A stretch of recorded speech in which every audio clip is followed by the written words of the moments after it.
Is it visible, sir?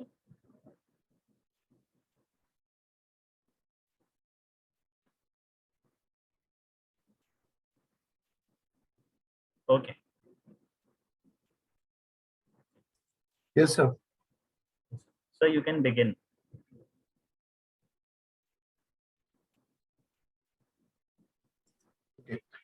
Few instructions basically.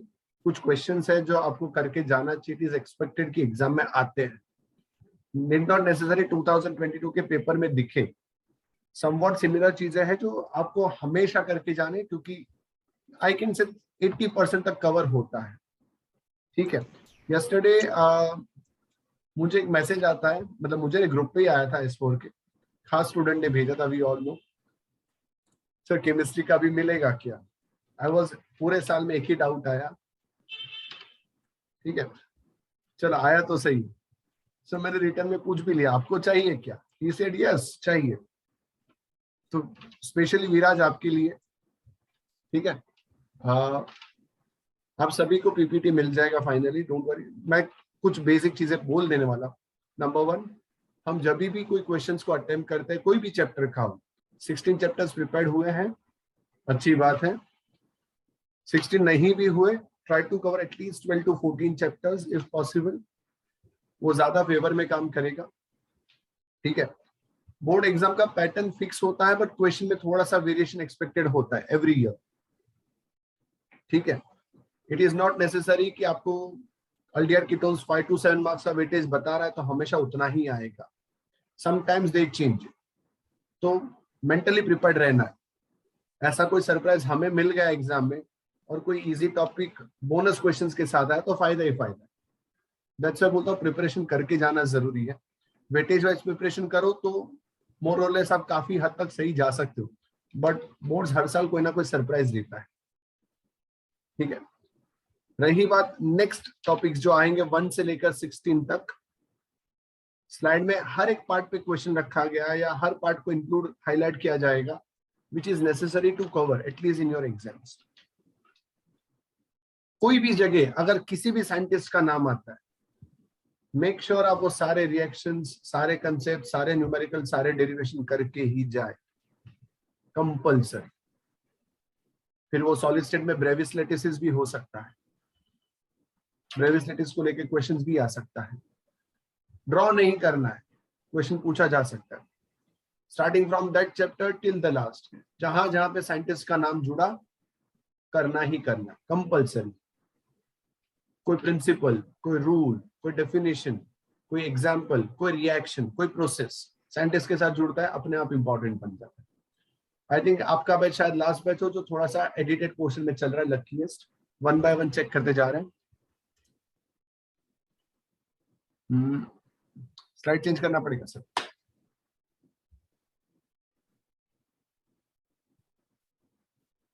First solid state वाला slide,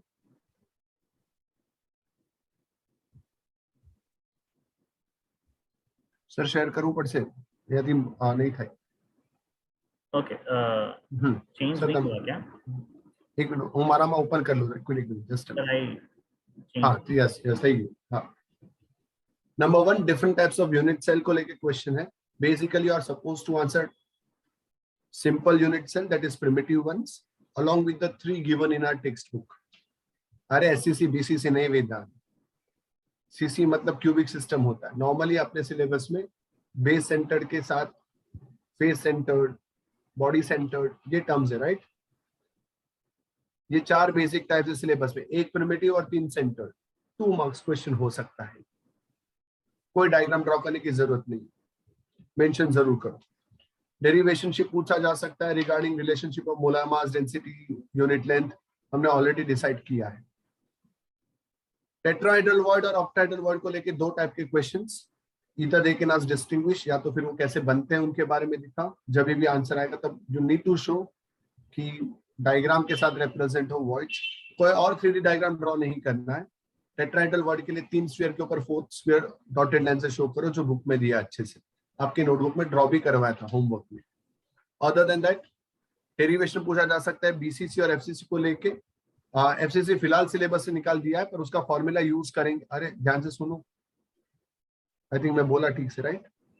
FCC syllabus से निकाल दिया, but उसके बेस पे न्यूमेरिकल रखा है सिलेबस में, ए और आर का रिलेशनशिप को लेकर, वो पूछे जाने के चांसेस। आप हमेशा डिराइव करते हो 4r इक्वल टू √3a और 4r इक्वल टू √2a के बेस पे। मेरा दिल कहता है डिफेक्ट पे इक्वेशन फिक्स्ड है, आएगा ही आएगा। इधर शॉर्ट के डिफेक्ट और फ्रेंकल, दो में से एक। नेक्स्ट स्लाइड पे दो और है, सो चेंज कर दो। चेंज हुआ सर? हाँ, thank you. Substitutional and interstitial defect, या तो फिर to a certain extent metal excess या मेटल डेफिशिएंसी, दो पे से एक कंपैरिजन पूछा जा सकता है। एफ सेंटर को लेके एक एमसीक्यू बनता है, NaCl का एग्जांपल आता है, करना है। लिस्ट इंपॉर्टेंट में एक और क्वेश्चन रखा है, comparison of molecular solids ionic solids, किसी भी दो फेज के बीच में एग्जांपल के साथ, ओनली 2 मार्क्स क्वेश्चन में। पूरे चैप्टर में न्यूमेरिकल्स की अगर बात करें तो वन डोमिनेटिंग जो हमें दिखता है तुरंत क्वेश्चन, वो डेंसिटी को लेकर है। 5 टर्म्स आर यूज्ड, आपको density, molecular mass, edge length के जरिए वॉल्यूम, एवोगाड्रो नंबर, कुछ भी कैलकुलेट करने को बोला जा सकता है। ठीक है।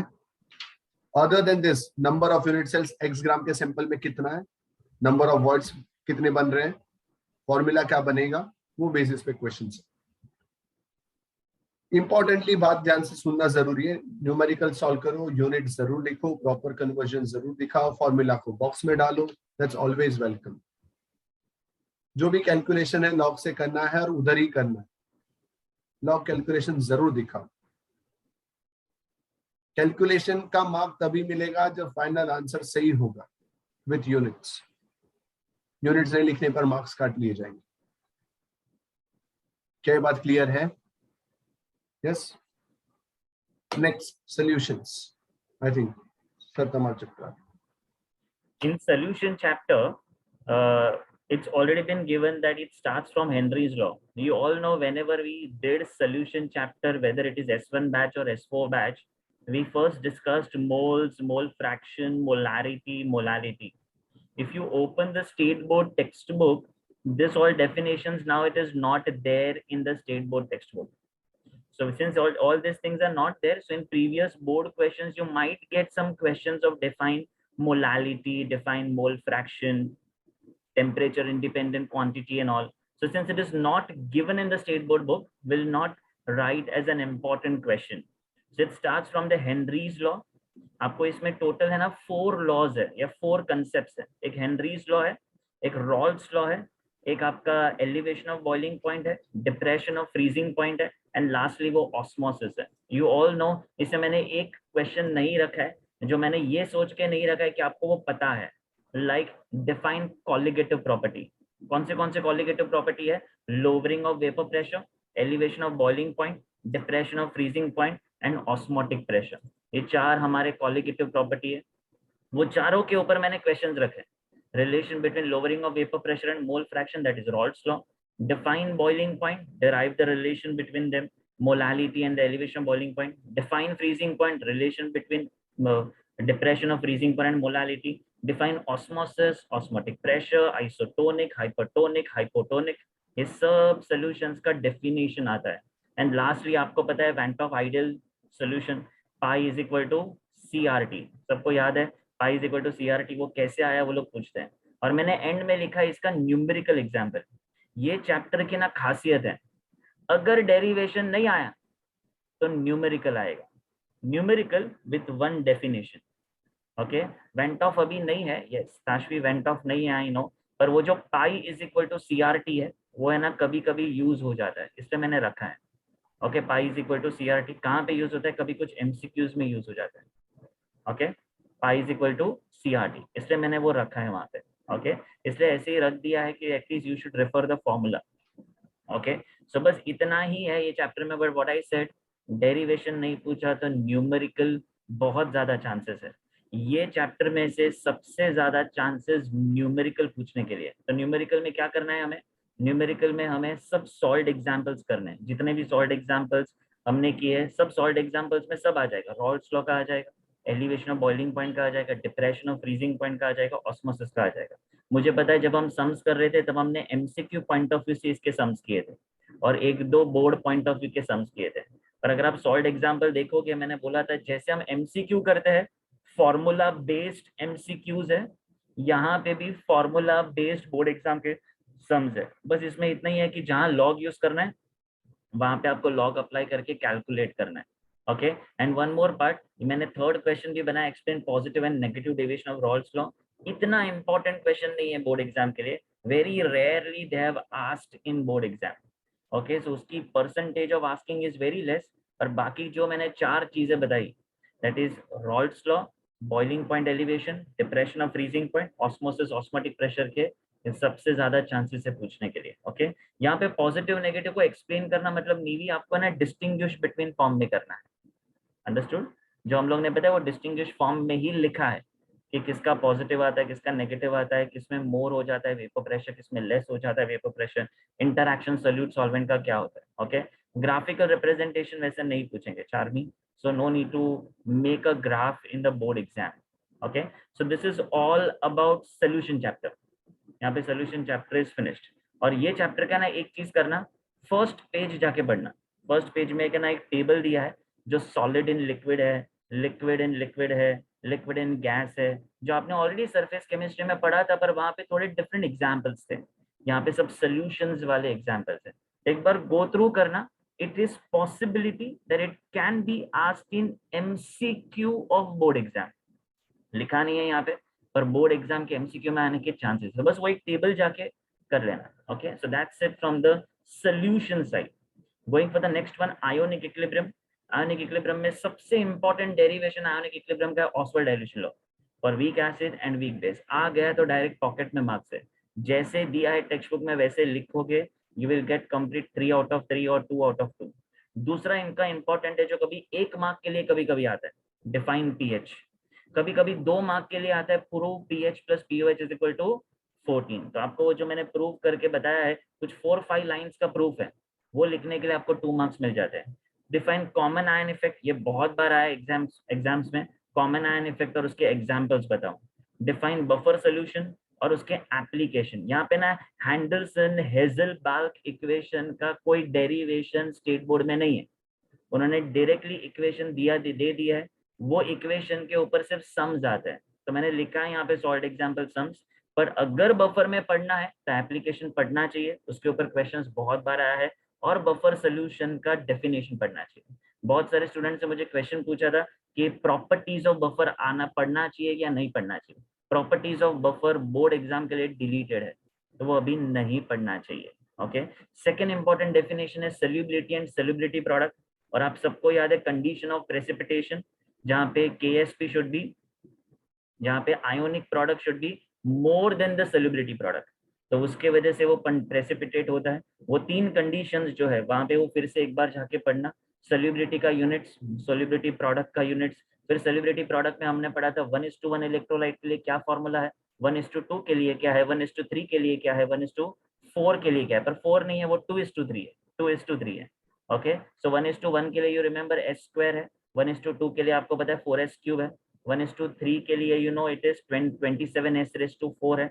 ओके, तो वो वैसे सब है ना, आगे जितना हमने किया है 1:2, 1:3, ओके, वैसे आपको करते जाना। जो 2:3 है आपको पता है उसका 108s⁵ है। Okay, common ion effect park चित्र में बता दूं आपको, कॉमन आयन इफेक्ट और सॉल्युबिलिटी का जो लास्ट पैराग्राफ है टेक्स्ट बुक का वो डिलीटेड है, पर कॉमन आयन इफेक्ट कंसेप्ट है, you got it, its relation with solubility is deleted, but only common ion effect concept is there, you need to do it। उसके ऊपर questions बनते हैं, और ये सब कुछ भी नहीं पूछेंगे तो ना उनका फेवरेट है, give example of Lowry Bronsted acid and base. कभी कभी लॉरी ब्रॉन्स्टेड वर्ड नहीं आएगा, कभी कभी कॉन्जुगेट एसिड बेस पेयर्स आएगा।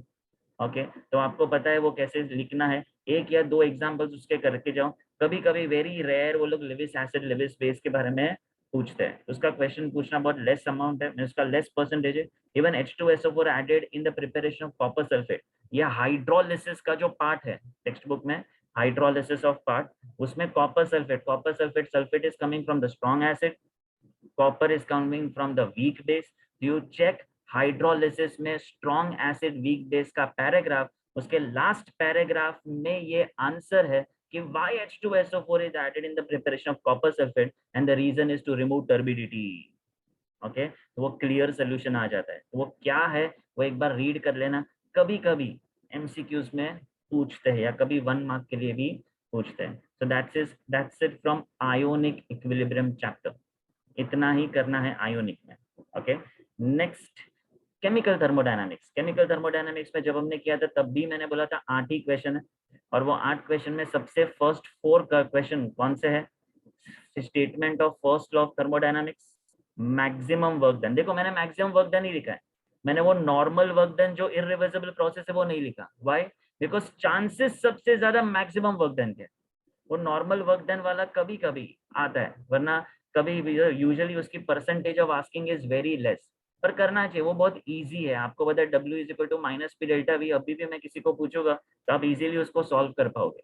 पर मैक्सिमम वर्क डन का डेरिवेशन बहुत बार आता है, तो उसको अच्छे से वहां पे डायग्राम बना के उसका स्टेटमेंट लिख के फर्स्ट पैराग्राफ में सेकंड पैराग्राफ में जो उनका एक्सप्लेनेशन है वैसा ही आना चाहिए, तो आपको फुल मार्क्स मिलते हैं। और जब भी ये डेरिवेशन आया है बोर्ड एग्जाम में 3 मार्क के लिए आया है, 2 मार्क के लिए नहीं आया, बिकॉज वो कवर होता है 1.5 पेज पूरा कवर करता है बोर्ड एग्जाम के शीट में। ओके ये डेराइव मैंने H is equal to U plus PV, sometimes they ask और समटाइम्स दे डोंट आस्क। इसके भी ये डेरिवेशन के भी आने के बहुत लेस चांसेस है। फिर उसके बाद आपको पता है second part of the chapter मैंने बोला था, और वो क्या था कि स्टैंडर्ड एंथैल्पी, वो 12 डेफिनेशंस करने हैं। वो 12 डेफिनेशन में से सबसे इंपॉर्टेंट डेफिनेशन मैंने स्लाइड पे रखे, enthalpy of combustion, enthalpy of formation, enthalpy of sublimation, enthalpy of atomization। ये सबसे ज्यादा टाइम बोर्ड एग्जाम्स में आए, बाकी सब एंथैल्पी वाले काफी इजी है। एंथैल्पी ऑफ न्यूट्रलाइजेशन बेटा टेक्स्ट बुक में नहीं है, नीवी नहीं है। ओके तो उसका कोई डेफिनेशन वैसा दिया नहीं, एक बार चेक कर लेना। फिर दूसरा पार्ट डिफाइन हेसिस लॉ और उसके एप्लीकेशन। एप्लीकेशन अगर आप पढ़ोगे तो पता चलेगा, जो हमने एक न्यूमेरिकल सॉल्व किया था उसका, कौन सा वाला न्यूमेरिकल? हमारा फेवरेट वाला न्यूमेरिकल। 2-3 इक्वेशंस को ऐड करो, ऐड करके 4th इक्वेशन की वैल्यू निकालो, वो हेसिस लॉ का एप्लीकेशन है। ओके जो डायरेक्टली फाइंड नहीं कर सकते वो 2-3 एग्जांपल्स, 2-3 इक्वेशन के थ्रू फाइंड करते हैं। और भी उसमें है 2 एप्लीकेशन है, वो जाके पढ़ना। एंड एंट्रोपी का डेफिनेशन एंड उसका एक्सप्रेशन और उसका यूनिट्स, ये भी बहुत बार आया है। And lastly remember for the sums, इसमें टोटल 5 टाइप जो एंथैल्पी के सम्स है वो आपको करने ही है। उसमें से एक सम 110% आने वाला है। ओके अगर वो 5 टाइप में से नहीं आया तो कहाँ से आएगा? मैक्सिमम वर्क डन का कोई सम आएगा। ओके पर वैसा उनका ट्रिक है, मैं सुनता है ना बेटा फिक्स्ड है, एंथैल्पी से पूछना है तो यहाँ से डेरिवेशन पूछो। यहाँ पे कभी कभी डेरिवेशन नहीं पूछेंगे तो एंथैल्पी के 2 सम्स पूछ लेंगे, पर यहाँ से उसका वेटेज बहुत ज्यादा है। एंड ये फर्स्ट लॉ ऑफ थर्मोडायनामिक्स का भी स्टेटमेंट उन्होंने बहुत बार पूछा है। इतनी चीजें अगर आप कर रहे हो तो थर्मोडायनामिक्स चैप्टर के लिए आप प्रिपेयर्ड हो। Okay from sums point of view also and from theory point of view also. Okay that's it for the thermodynamics chapter. Okay now it is electrochemistry. I'll request Ronak sir to take away the slide. Ronak sir. Yeah, good evening, sir, and good evening, all the students. First of all, I hope that you all are well along with your family members at home, and I hope that you all are studying well for your physics as well as for chem, maths, and bio papers. तो देखो electrochemistry में जब हम आते हैं तो सबसे पहले ना हमको molar conductivity at zero concentration जो था उसके न्यूमेरिकल्स हमको करने हैं। आपको याद होगा हमने molar conductivity at zero concentration का फॉर्मूला किया था 1000 K/C.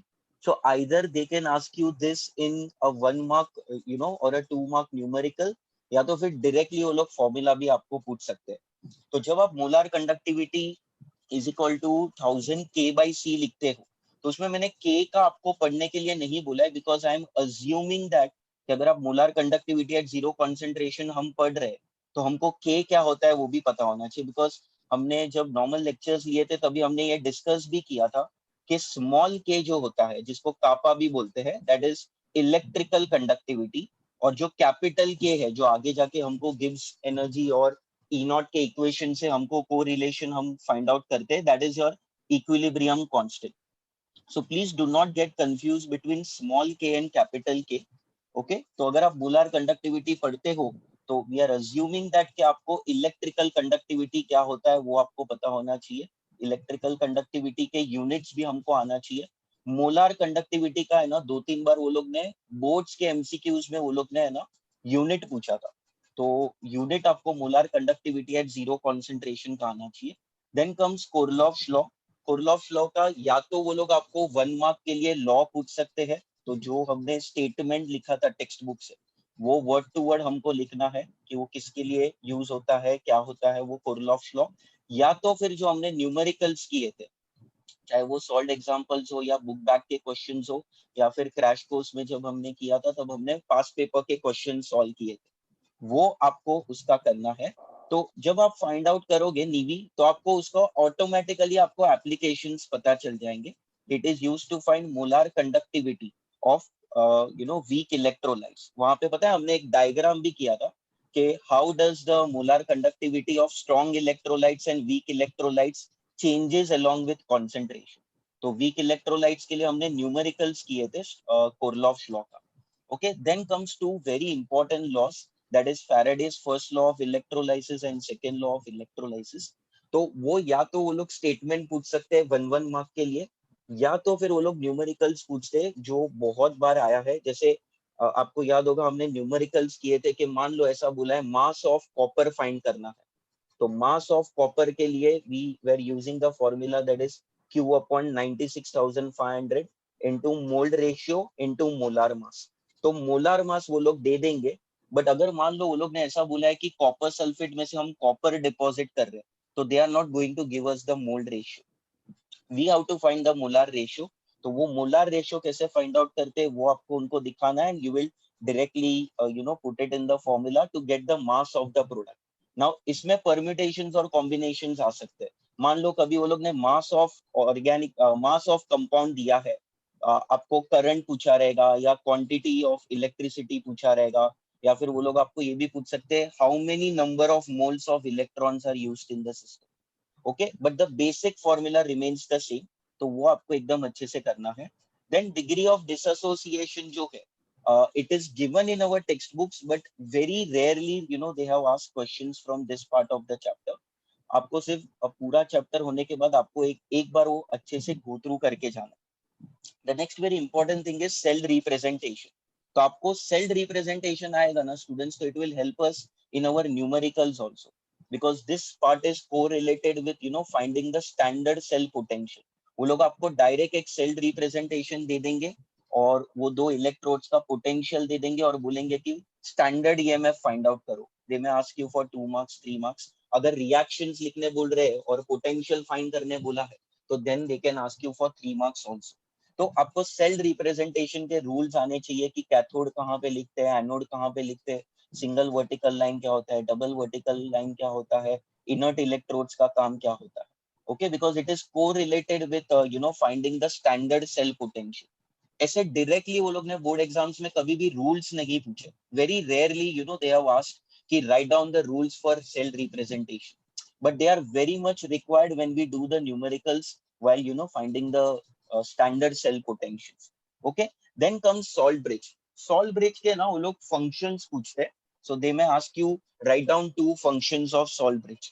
तो salt bridge क्या होता है ये हमने 11th में भी रिडॉक्स में किया था एंड 12th में भी have done it in electrochemistry. तो आपको उसका डायग्राम बनाना है और आपको फंक्शंस पूछा है तो जो भी हमने फंक्शंस किए थे वो आपको लिखना है। एंड देन जैसे कि नीरव सर ने थोड़ी देर पहले बोला, जहां पे भी साइंटिस्ट का नाम आता है, okay, whether it is a reaction, whether it is a concept, whether it is a law or whether it is a definition, you have to do that thing very thoroughly। तो nerds equation कब use करते हैं, उसका formula क्या है, उसका derivation बहुत कम बार पूछा है, जो हमने RT अपॉन NF लेके किया था, तो वो आने का चांसेस बहुत कम है, बट उसके numericals is one such part which keeps coming again and again in exams. तो उसमें ऑक्सीडाइज प्रोडक्ट क्या होता है, रेड्यूस प्रोडक्ट क्या होता है, अगर मेटल सॉलिड स्टेट में है तो उनका जो मोलार कॉन्सेंट्रेशन है वो 1 लेना है, वो सब हमें छोटी छोटी चीजें याद रखनी है। और नर्ड्स इक्वेशन में भी आपको पता है कि हमें पहले स्टैंडर्ड सेल पोटेंशियल फाइंड करना पड़ेगा। ओके, तो this is something very very important. Now, there are certain things that you also need to know.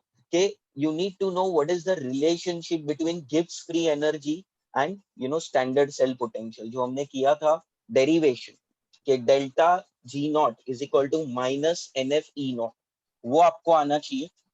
वो या तो वो लोग 1 मार्क का न्यूमेरिकल पूछ लेंगे because it's a very simple thing, या फिर डायरेक्ट आपको एमसीक्यू में भी वो लोग पूछ सकते हैं.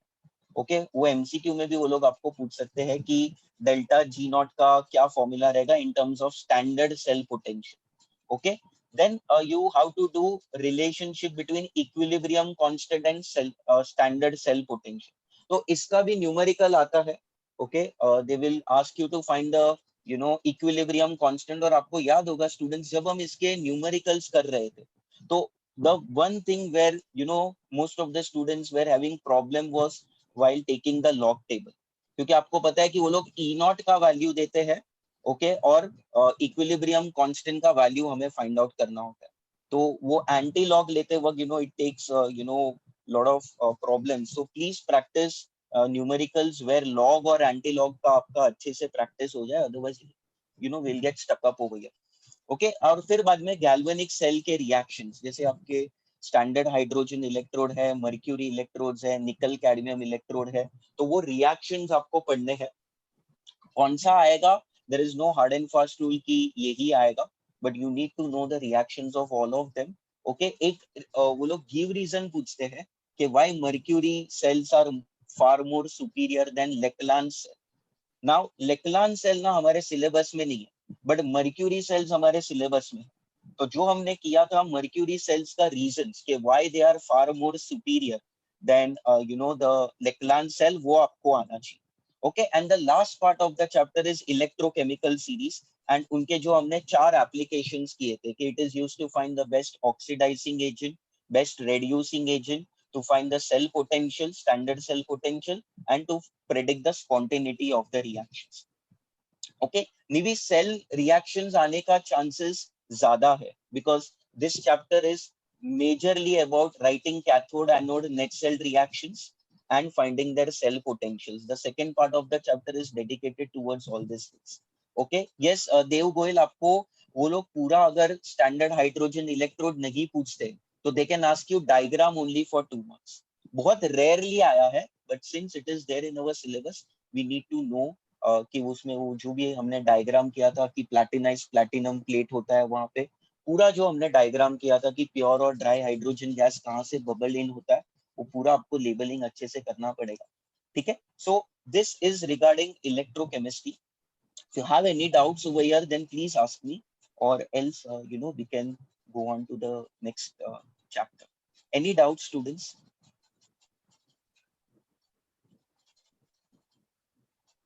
Nernst equation, yes, a Nernst equation, there are high chances that Nernst equation का numerical आए.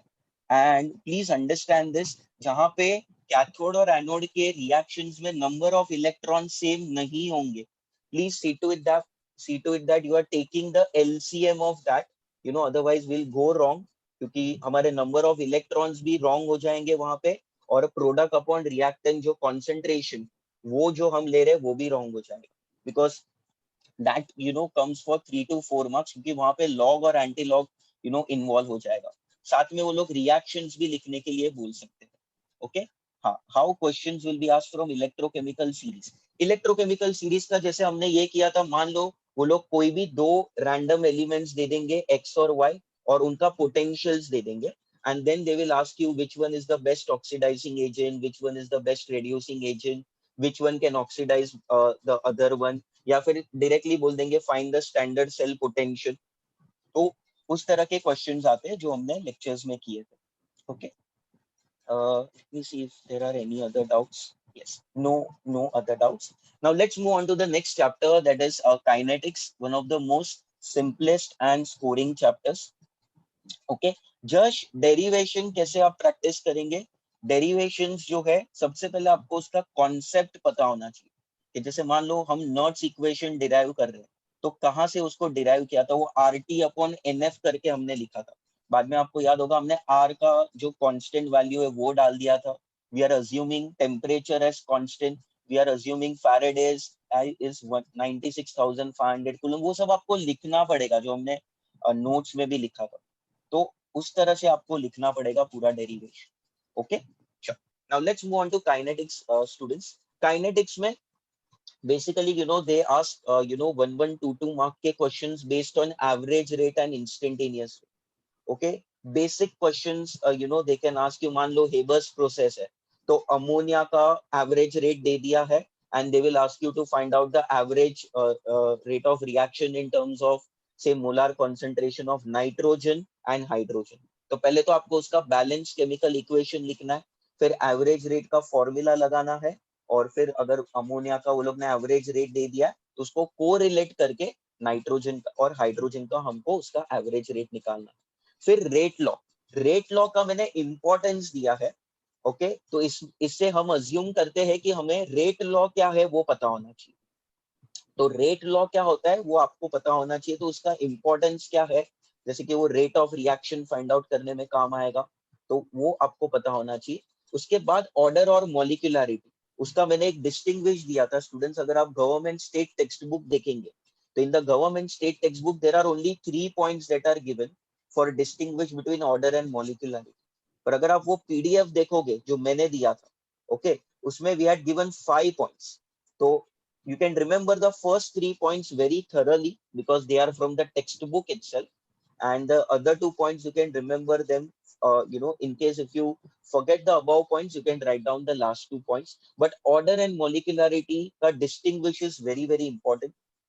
आपने देखा होगा जब हम क्रैश कोर्स कर रहे थे और जब हम पास्ट पेपर के क्वेश्चंस कर रहे थे तो उसमें many times straight away questions were asked from distinguish between order and molecularity of the reactions. Okay, Nivi, yes, जो आपका I am coming on to that part only. जब आप इंटीग्रेटेड रेट लॉ करते हो गाइस, डेरिवेशन जो है ये chapter में, तो जीरो ऑर्डर और first order they are the most important derivations of this chapter. कि मान लो डायरेक्टली 2 to 3 मार्क्स के लिए वो लोग पूछ सकते हैं कि derive an equation for a first order reaction, तो उसका डेरिवेशन आना चाहिए और उसका न्यूमेरिकल, दोनों में से एक का आने का चांस बहुत ही ज्यादा है, and along with its half life period. तो हाफ लाइफ का भी डेरिवेशन और उसका न्यूमेरिकल. तो यहाँ पे ना अपने को 4 चीज पता होनी चाहिए स्टूडेंट्स. फर्स्ट ऑर्डर का डेरिवेशन, हाफ लाइफ उसका डेरिवेशन, फिर वापस जीरो ऑर्डर इक्वेशन उसका डेरिवेशन और उसके हाफ लाइफ का derivation. So 4 things we need to know along with their formulas, because either numerical, take it from me students, either numerical or derivation will be there, must be there, should be there, and is going to be there in your papers because it is very important. आपने देखा होगा कि past papers जब हम कर रहे थे तो every year either numerical or derivation, either of them is there. Now इसके examples, yes, आपको examples पढ़ने पड़ेंगे. जैसे वो लोग बोल सकते हैं कि decomposition of HBr, okay, is an example of dash order reaction. Okay, तो मान लो अगर हमने ये पढ़ा है कहीं पे टेक्स्ट बुक में तो ही हम उसका आंसर कर पाएंगे. हम यहाँ पे ज्यादा हम हमारा दिमाग नहीं लगा पाएंगे because this is a fact based question. तो वैसे ही आपको फर्स्ट ऑर्डर के एग्जांपल्स, जीरो ऑर्डर के एग्जांपल्स और सूडो फर्स्ट ऑर्डर के भी एग्जांपल्स पढ़ने पड़ेंगे. सूडो फर्स्ट ऑर्डर रिएक्शन क्या होता है वो आपको भी पता है, उसके एग्जांपल्स आपको पढ़ने पड़ेंगे जहाँ पे one of the reactants will be taken in excess. तो आपको याद होगा मोस्ट ऑफ द टाइम्स जहाँ पे वाटर इन्वॉल्व होता है वो वाले हमने एग्जांपल्स किए थे. हाइड्रोलाइसिस ऑफ ईस्टर्स हमने किया था, हाइड्रोलाइसिस ऑफ स्टार्च किया था हमने, हाइड्रोलाइसिस ऑफ सुक्रोज किया था जहाँ पे one of the reactants is taken in excess. तो वो एग्जांपल्स आपको पढ़ने पड़ेंगे because all this are fact based questions. फिर आप last part of the chapter पे आते हो तो इफेक्ट ऑफ कैटलिस्ट जो है वो डायग्राम के साथ जो बोल्ट्जमैन डिस्ट्रीब्यूशन है तो वो हमको अच्छे से करना पड़ेगा. इफेक्ट ऑफ कैटलिस्ट की how it decreases the activation energy by altering the path of the reaction. Okay, and the last thing which is very very important students, which can be asked is all the graphs of zero order reaction and first order reaction. देखो इसमें मैंने कोई आपको specific graph नहीं दिया है because to be very frank अगर आप पास्ट पेपर के क्वेश्चंस भी देखते हो तो all the graphs are asked some और द अदर टाइम, चाहे वो rate of reaction versus concentration हो या फिर फर्स्ट ऑर्डर का रिएक्शन है तो log A0 by 80 है versus k हो, all the graphs are very very very important. So please do the graph thoroughly because they are very very important. Now if you have any specific doubts regarding this chapter then please let me know. Yes, अमी graph वो लोग दे सकते हैं MCQ में. मान लो वो लोग पूछ सकते हैं कि जैसे कि फर्स्ट ऑर्डर रिएक्शन है, तो log a नॉट बाई 80 को अगर आप k के साथ प्लॉट करते हो तो what is the slope of the line. तो आपको पहले उसको y equal to mx plus c के टर्म्स में कन्वर्ट करना पड़ेगा. आपको देखना पड़ेगा कि slope of the line positive है या नेगेटिव है, and based on that you will mark the correct answer. But yes, they can ask you such kind of questions जहाँ पे वो लोग आपको y axis x axis पे क्या है वो बता देंगे, and they will ask you कि इसका slope of the line क्या है. Obviously they will tell you whether it's a first order reaction or a zero order reaction. Okay, yes. Molar conductivity का ग्राफ आ सकता है. कीर्तन मैंने बोला था ना कि मैंने वो जो ग्राफ हमने किया था उसमें दो ग्राफ्स है, वीक इलेक्ट्रोलाइट्स का ग्राफ और स्ट्रॉन्ग इलेक्ट्रोलाइट्स का ग्राफ. तो वीक इलेक्ट्रोलाइट्स के लिए हमने कोरलॉफ्स लॉ यूज किया था. अगर आप ठीक से देखोगे तो वो थोड़ा सा kind of a rectangular hyperbola जैसा आ रहा था. और स्ट्रॉन्ग इलेक्ट्रोलाइट्स का आप ग्राफ देखोगे तो डाउनवर्ड ग्राफ आ रहा था, मतलब नेगेटिव ग्राफ आ रहा था. तो yes, they can ask you the graph जो हमने किया. Okay, from electrochem. ओके, उसका इक्वेशन भी था, वो भी आपको याद रखना है, तो उसका भी वो लोग स्लोप पूछ सकते हैं. Is there any other thing, students, that you want to ask, or else we can slip on to the next chapter? No. Okay. Okay. Sir, I think we are good to start with next chapter. Yeah. Thank you, sir. At chemical kinetics, physical chemistry part is done. Okay. Physical chemistry part में जितने chapters आने चाहिए वो सब आ गए. सिर्फ एक चीज मैं आपको बता दूं, I'll add on to what Ronak sir said. जो केमिकल काइनेटिक्स का फर्स्ट ऑर्डर इंटीग्रेटेड इक्वेशन है, अगर उन्होंने थर्मोडायनामिक्स में मैक्सिमम वर्क का डेरिवेशन पूछा तो केमिकल काइनेटिक्स का फर्स्ट ऑर्डर इंटीग्रेटेड इक्वेशन पे सम आएगा. पर अगर derivation first order integrated equation का पूछा तो उन्होंने मैक्सिमम वर्क पे आपको सम पूछना है. Okay, it's a trend of board exam. यहां से डेरिवेशन पूछा तो यहां से सम, ये केमिकल काइनेटिक्स का डेरिवेशन पूछा तो मैक्सिमम वर्क का सम्स है. दूसरी चीज, सिर्फ सम्स के लिए मैं एक और चीज बता दूं, लॉगरिथम पार्ट में इलेक्ट्रोकेमिस्ट्री में भी लॉग में के है, मैक्सिमम वर्क में भी log of v2 by v1 है. जब भी लॉग के अंदर का पार्ट फाइंड करना है तो मैंने बोला था बाकी जो लॉग के अंदर के टर्म्स नहीं है, जो लॉग के पहले लिखे हैं, वो सब टर्म्स को इक्वल टू के वो साइड लेके जाओ, उसको लॉग एंटी लॉग से सॉल्व करो. सो लॉग एंटी लॉग से सॉल्व किया मतलब पहली बार एंटी लॉग लिया, फिर वापस वो लॉग v2 बाई v1 का, अगर मुझे v1 फाइंड करना है तो वापस वो लॉग को ये साइड लेके जाएंगे तो दूसरी बार एंटी लॉग होगा. तो याद रखना, जब भी लॉग के अंदर का पार्ट फाइंड करना हो, वो मैक्सिमम वर्क डन में हो या केमिकल काइनेटिक्स में हो या वो इलेक्ट्रोकेमिस्ट्री में हो, 2 बार एंटी लॉग आएगा. Then only you will reach to the final answer. Okay, तो मुझे बहुत सारे जन ने बताया कि yes sir we remember, so that's a great thing. तो आप जब भी सॉल्व करोगे ना, जब भी आप बोर्ड एग्जाम के लिए जाओगे ना, एक सम ऐसा देख के जाने का जहाँ पे लॉग के अंदर का पार्ट फाइंड करना हो, फिर वो केमिकल काइनेटिक्स से हो, इलेक्ट्रोकेम से हो या वो थर्मोडायनामिक्स से हो. एक या दो सम ऐसे है ना, देख के जाने के, घर पे ना एक बार ट्राई कर लेने का, लॉग भी ट्राई कर लेने का, एंटी लॉग 2 बार मैं निकाल रहा हूँ कि नहीं वो भी एक बार ट्राई करने का. 5 मिनट ही लगेगा कोई भी एक सम को प्रैक्टिस करने के लिए. Okay, so that's it for the sums point of view. Sums हर एक पार्ट में आते हैं. 1 मार्क में भी कभी कभी सम आता है छोटू सा, 2 मार्क्स के लिए भी आता है, 3 मार्क्स के लिए भी आता है. तो सम्स आपको हर एक चैप्टर में से कहीं ना कहीं मिलने ही वाला है इन physical chemistry. Coming to P block, P block में मैंने एक क्वेश्चन यहाँ पे रखा नहीं है और वो क्वेश्चन है इलेक्ट्रॉनिक कॉन्फ़िगरेशन. ये सोच के नहीं रखा है, वो तो आपको आता ही है. फिर भी कुछ बच्चे अभी भी इलेक्ट्रॉनिक कॉन्फ़िगरेशन हमने बरसों पहले पीरियोडिक टेबल में किया था और एक बार हमने गो थ्रू किया था पी ब्लॉक में, क्रैश कोर्स में फिर से गो थ्रू किया था, तो हम लोग शायद से थोड़ा सा भूल गए होंगे. पर मैं आपको बता दूं, पूरा पीरियोडिक टेबल में कॉन्फ़िगरेशन लर्न नहीं करना है, सिर्फ 16, 17, 18 का कॉन्फ़िगरेशन लर्न करना है. और डी ब्लॉक में 3D सीरीज का कॉन्फ़िगरेशन लर्न करना है, जो अभी नीरव सर आपको आगे बताएंगे. इतनी कॉन्फ़िगरेशन एक बार रीड करके जाने की. मेरा कॉन्फिडेंस है कि आप एक बार रीड कर लोगे कॉन्फ़िगरेशन तो आप सबको वो कॉन्फ़िगरेशन ऐसे ही मुंह जुबानी आ जाएगा, आपको उसको लिख के प्रैक्टिस करने की जरूरत नहीं है, because I am very confident कि आपको बहुत अच्छे से आता है। सेकेंडली, एक्सेप्शंस पे क्वेश्चन आते हैं पी ब्लॉक में। ये एक्सेप्शन है, ionisation enthalpy of group 15 is greater than group 16। फिर bond enthalpy of chlorine is more than fluorine. ये दोनों ही गिव रीजंस, बहुत बार बोर्ड एग्जाम्स में आया है। Distinguish between rhombic and monoclinic sulphur, अगर उन्होंने नहीं पूछा कुछ एलोट्रॉप्स ऑफ सल्फर पे पूछना है तो वो लोग ये क्वेश्चन पूछेंगे। इनके अलावा जो इम्पोर्टेंट बोर्ड एग्जाम के क्वेश्चन है, जो एक क्वेश्चन में यहाँ पे लिखना में रह गया है, वो है anomalous behaviour of oxygen from group 16 and anomalous behaviour of fluorine from group 17। Okay, जिसको आपको मैंने जो 8 पॉइंट्स 9 पॉइंट्स साथ में दिए थे, उसी में से आप है ना वो एनॉमलस बिहेवियर लिख सकते हो। ओके, सो वो एक पार्ट है। After reading this 3-4 question, anomalous behaviour वाला question, distinguish between rhombic monoclinic, bond enthalpy of chlorine and fluorine, ionisation enthalpy of group 15-16, उसके बाद रीडिंग करने वाला लर्निंग वाला question uses of helium, neon and argon है। इतना learning करने वाला है। इनके अलावा पूरे पी ब्लॉक में रिएक्शंस है।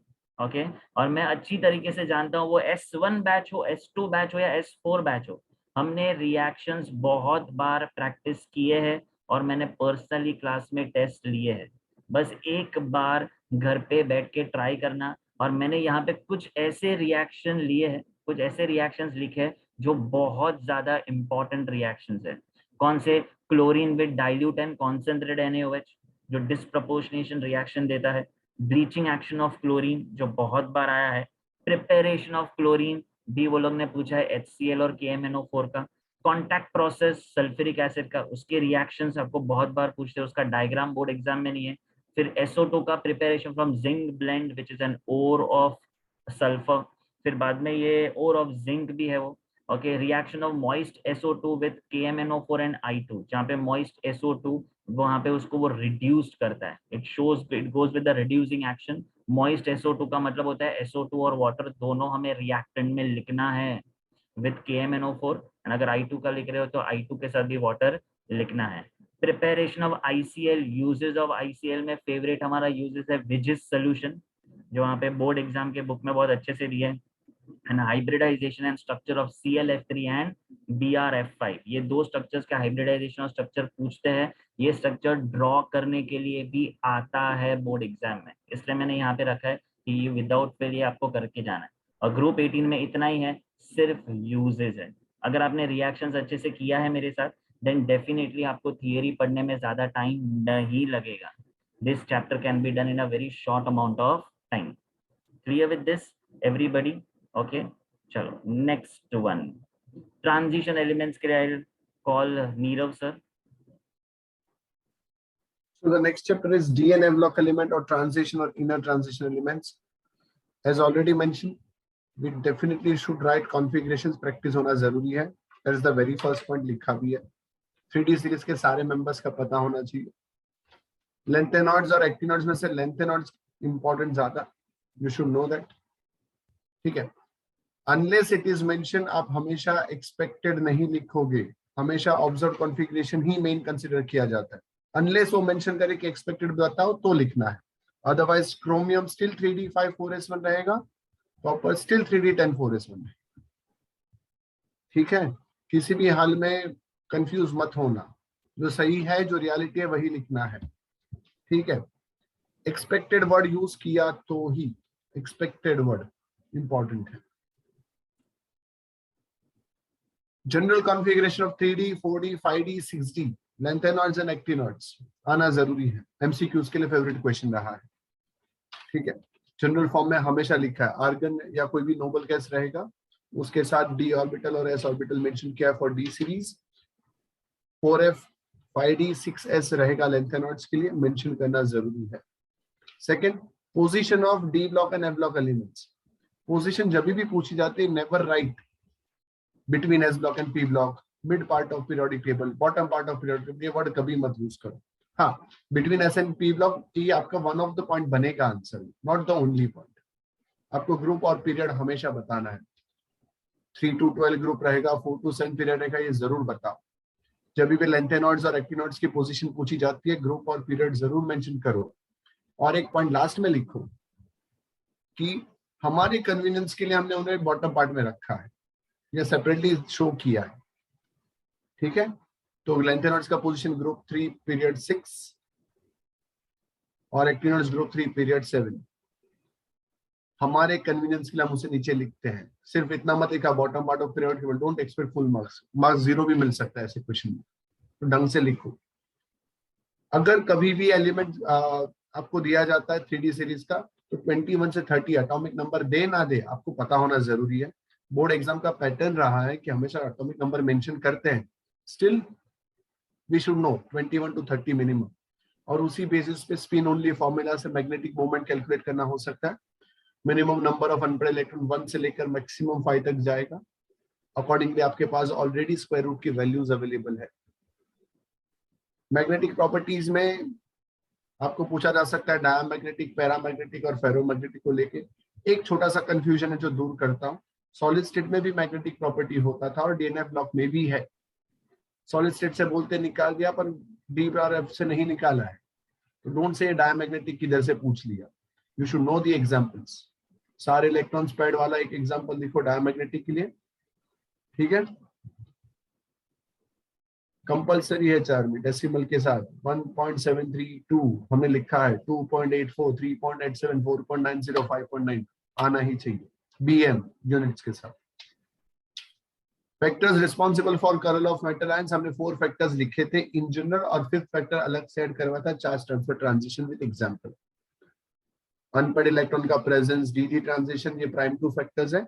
Nature of ligands and geometry of complex secondary factors बनते जा रहे हैं। लास्ट में हमने लिखा था charge transfer transition.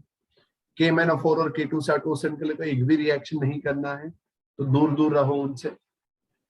Catalytic properties में वेरियस एग्जांपल्स पूछे जा सकते हैं एमसीक्यूज पे, इवन अलॉयज के एग्जांपल्स पूछे जाते हैं, ब्रास और ब्रोंज को लेके या बाकी मेटल्स, फेरस और नॉन फेरस अलॉयज को लेके 1 और 2 मार्क के क्वेश्चंस एक्सपेक्टेड है। Next slide. Colour properties of F block elements, once again MCQ का फेवरेट क्वेश्चन है। F NF number of electrons and 14 minus NF का कांसेप्ट, दोनों का कलर सेम ही होता है।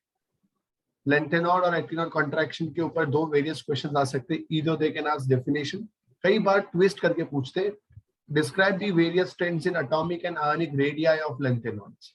इनडायरेक्टली वो कॉन्ट्रैक्शन के बारे में इंफॉर्मेशन है। Atomic number increases gradually, atomic size decreases. Sorry, lanthanoid और एक्टिनॉइड में किसका कॉन्ट्रैक्शन ज्यादा होगा, विच एक्सटेंट, तो एक्टिनॉइड की फेवर में आंसर जाना चाहिए, वहां पे डीएनएफ इलेक्ट्रॉन्स भी ज्यादा है, शील्डिंग इफेक्ट और वीकर हो जाती है। डिस्टिंग्विश याद रखना है, हाफ मार्क पर पॉइंट। अगर 3 मार्क का क्वेश्चन है तो कंपलसरी 6 पॉइंट्स लिखने चाहिए। मैंने ऑलरेडी कंपैरिजन से ही सिखाया है, position, starting element, general configuration, radio active nature किसका है, उन बेसिस पे आप आराम से लिख सकते हो सब कुछ। एक एक पॉइंट को स्प्लिट करते जाओ, ग्रुप नंबर 3 दोनों में कॉमन है पार्ट, आपण परत माती खाणारच म्हणजे हो ना, एकदा तरी झालंच पाहिजे असं, ये रिचुअल झाली आता। चला नेक्स्ट, सीरियम और टर्बियम को लेके बात हुआ है। हाँ, मैंने टेबुलर फॉर्म में लिखा है, डिस्टिंग्विश ऑलरेडी लिखा है। Why they are behaving as good oxidising agent in +4 state. इसकी जगह कोई और 2 एलिमेंट भी दे सकते हैं रिड्यूसिंग एजेंट के नाम पे। हमेशा याद रखो, जो भी एलिमेंट अपने हाईएस्ट ऑक्सीडेशन स्टेट में ऑलरेडी पहुंच चुका है वो खुद को रिड्यूस जरूर करेगा, वो उससे ऊपर ऑक्सीडाइज नहीं हो सकता, हाईएस्ट लिमिट आ चुकी। It is always acting as oxidising agent because it will reduce itself. इसका उल्टा रिड्यूसिंग एजेंट के लिए यूज करना है। अगर कोई एलिमेंट मिड रेंज में है, ऊपर आई थिंक मैंने स्टेटमेंट दिया, K-4 और K2 साइटोसिन से दूर दूर रहना है, एक भी रिएक्शन नहीं है, सिलेबस में है ही नहीं बोर्ड एग्जाम में, ना मेथड ऑफ प्रिपरेशन ना प्रॉपर्टीज। तो ऑक्सीडाइजिंग एजेंट या रिड्यूसिंग एजेंट का रोल सोच समझ के लिखना है। जब भी मेंशन करो please please please electronic configuration लिखो। नॉर्मल मेटल का भी लिखना है, लेट्स से सीरियम दिया है तो Xenon 4F2 5D0 6S2 लिख दो, +4 में कितना होगा वो भी लिखो, हमेशा मेंशन करो oxidation state. Few basic questions जो एमसीक्यूज में आ सकते हैं, highest oxidation state 3D series से कौन दिखाता है? मैंगनीज दिखाता है। कितने ज्यादा दिखाता है? +7 तक दिखाता है। ओवरऑल कितना हाईएस्ट है? +8 हाईएस्ट है। ये सारे पॉइंट्स आपको अलग से लिख के दिया था, करेक्ट है? You should go through that, वो 1 मार्क के एमसीक्यूज अच्छे से बन जाते हैं। ग्रेट। तो ये था आपका डी ब्लॉक को लेकर डिस्कशन। डी ब्लॉक की सारी सीरीज करके जाओगे तो फायदे में रहोगे। 1 मिनट है सर। लो स्पिन और हाई स्पिन कॉम्प्लेक्सेस के बारे में होता है हमें, डीएनए ब्लॉक में नहीं। वो कोऑर्डिनेशन कंपाउंड्स के साथ जुड़ा हुआ कंसेप्ट है, राइट? चेक कर। नेक्स्ट है रौनक sir. Yes, sir. So let's go on to coordination compounds, students. तो बेसिक इसमें आपको सबसे पहले हमको ऑब्वियसली ये पता होना चाहिए कि कोऑर्डिनेशन कंपाउंड क्या होता है। ओके, इसमें डिफरेंट डिफरेंट टाइप के जो लिगेंड्स होते हैं, जैसे चिलेटिंग लिगेंड्स होते हैं, उनके भी टाइप्स है, monodentate ligands, bidentate ligands. Okay, हमने ये नॉर्मल लेक्चर्स के टाइम पे भी डिस्कस किया था कि वो लोग ने एक बार ऐसा पूछा था कि EDT is an example of what kind of ligand. तो ये हमको पता होना चाहिए कि EDT is an example of a hexadentate ligand.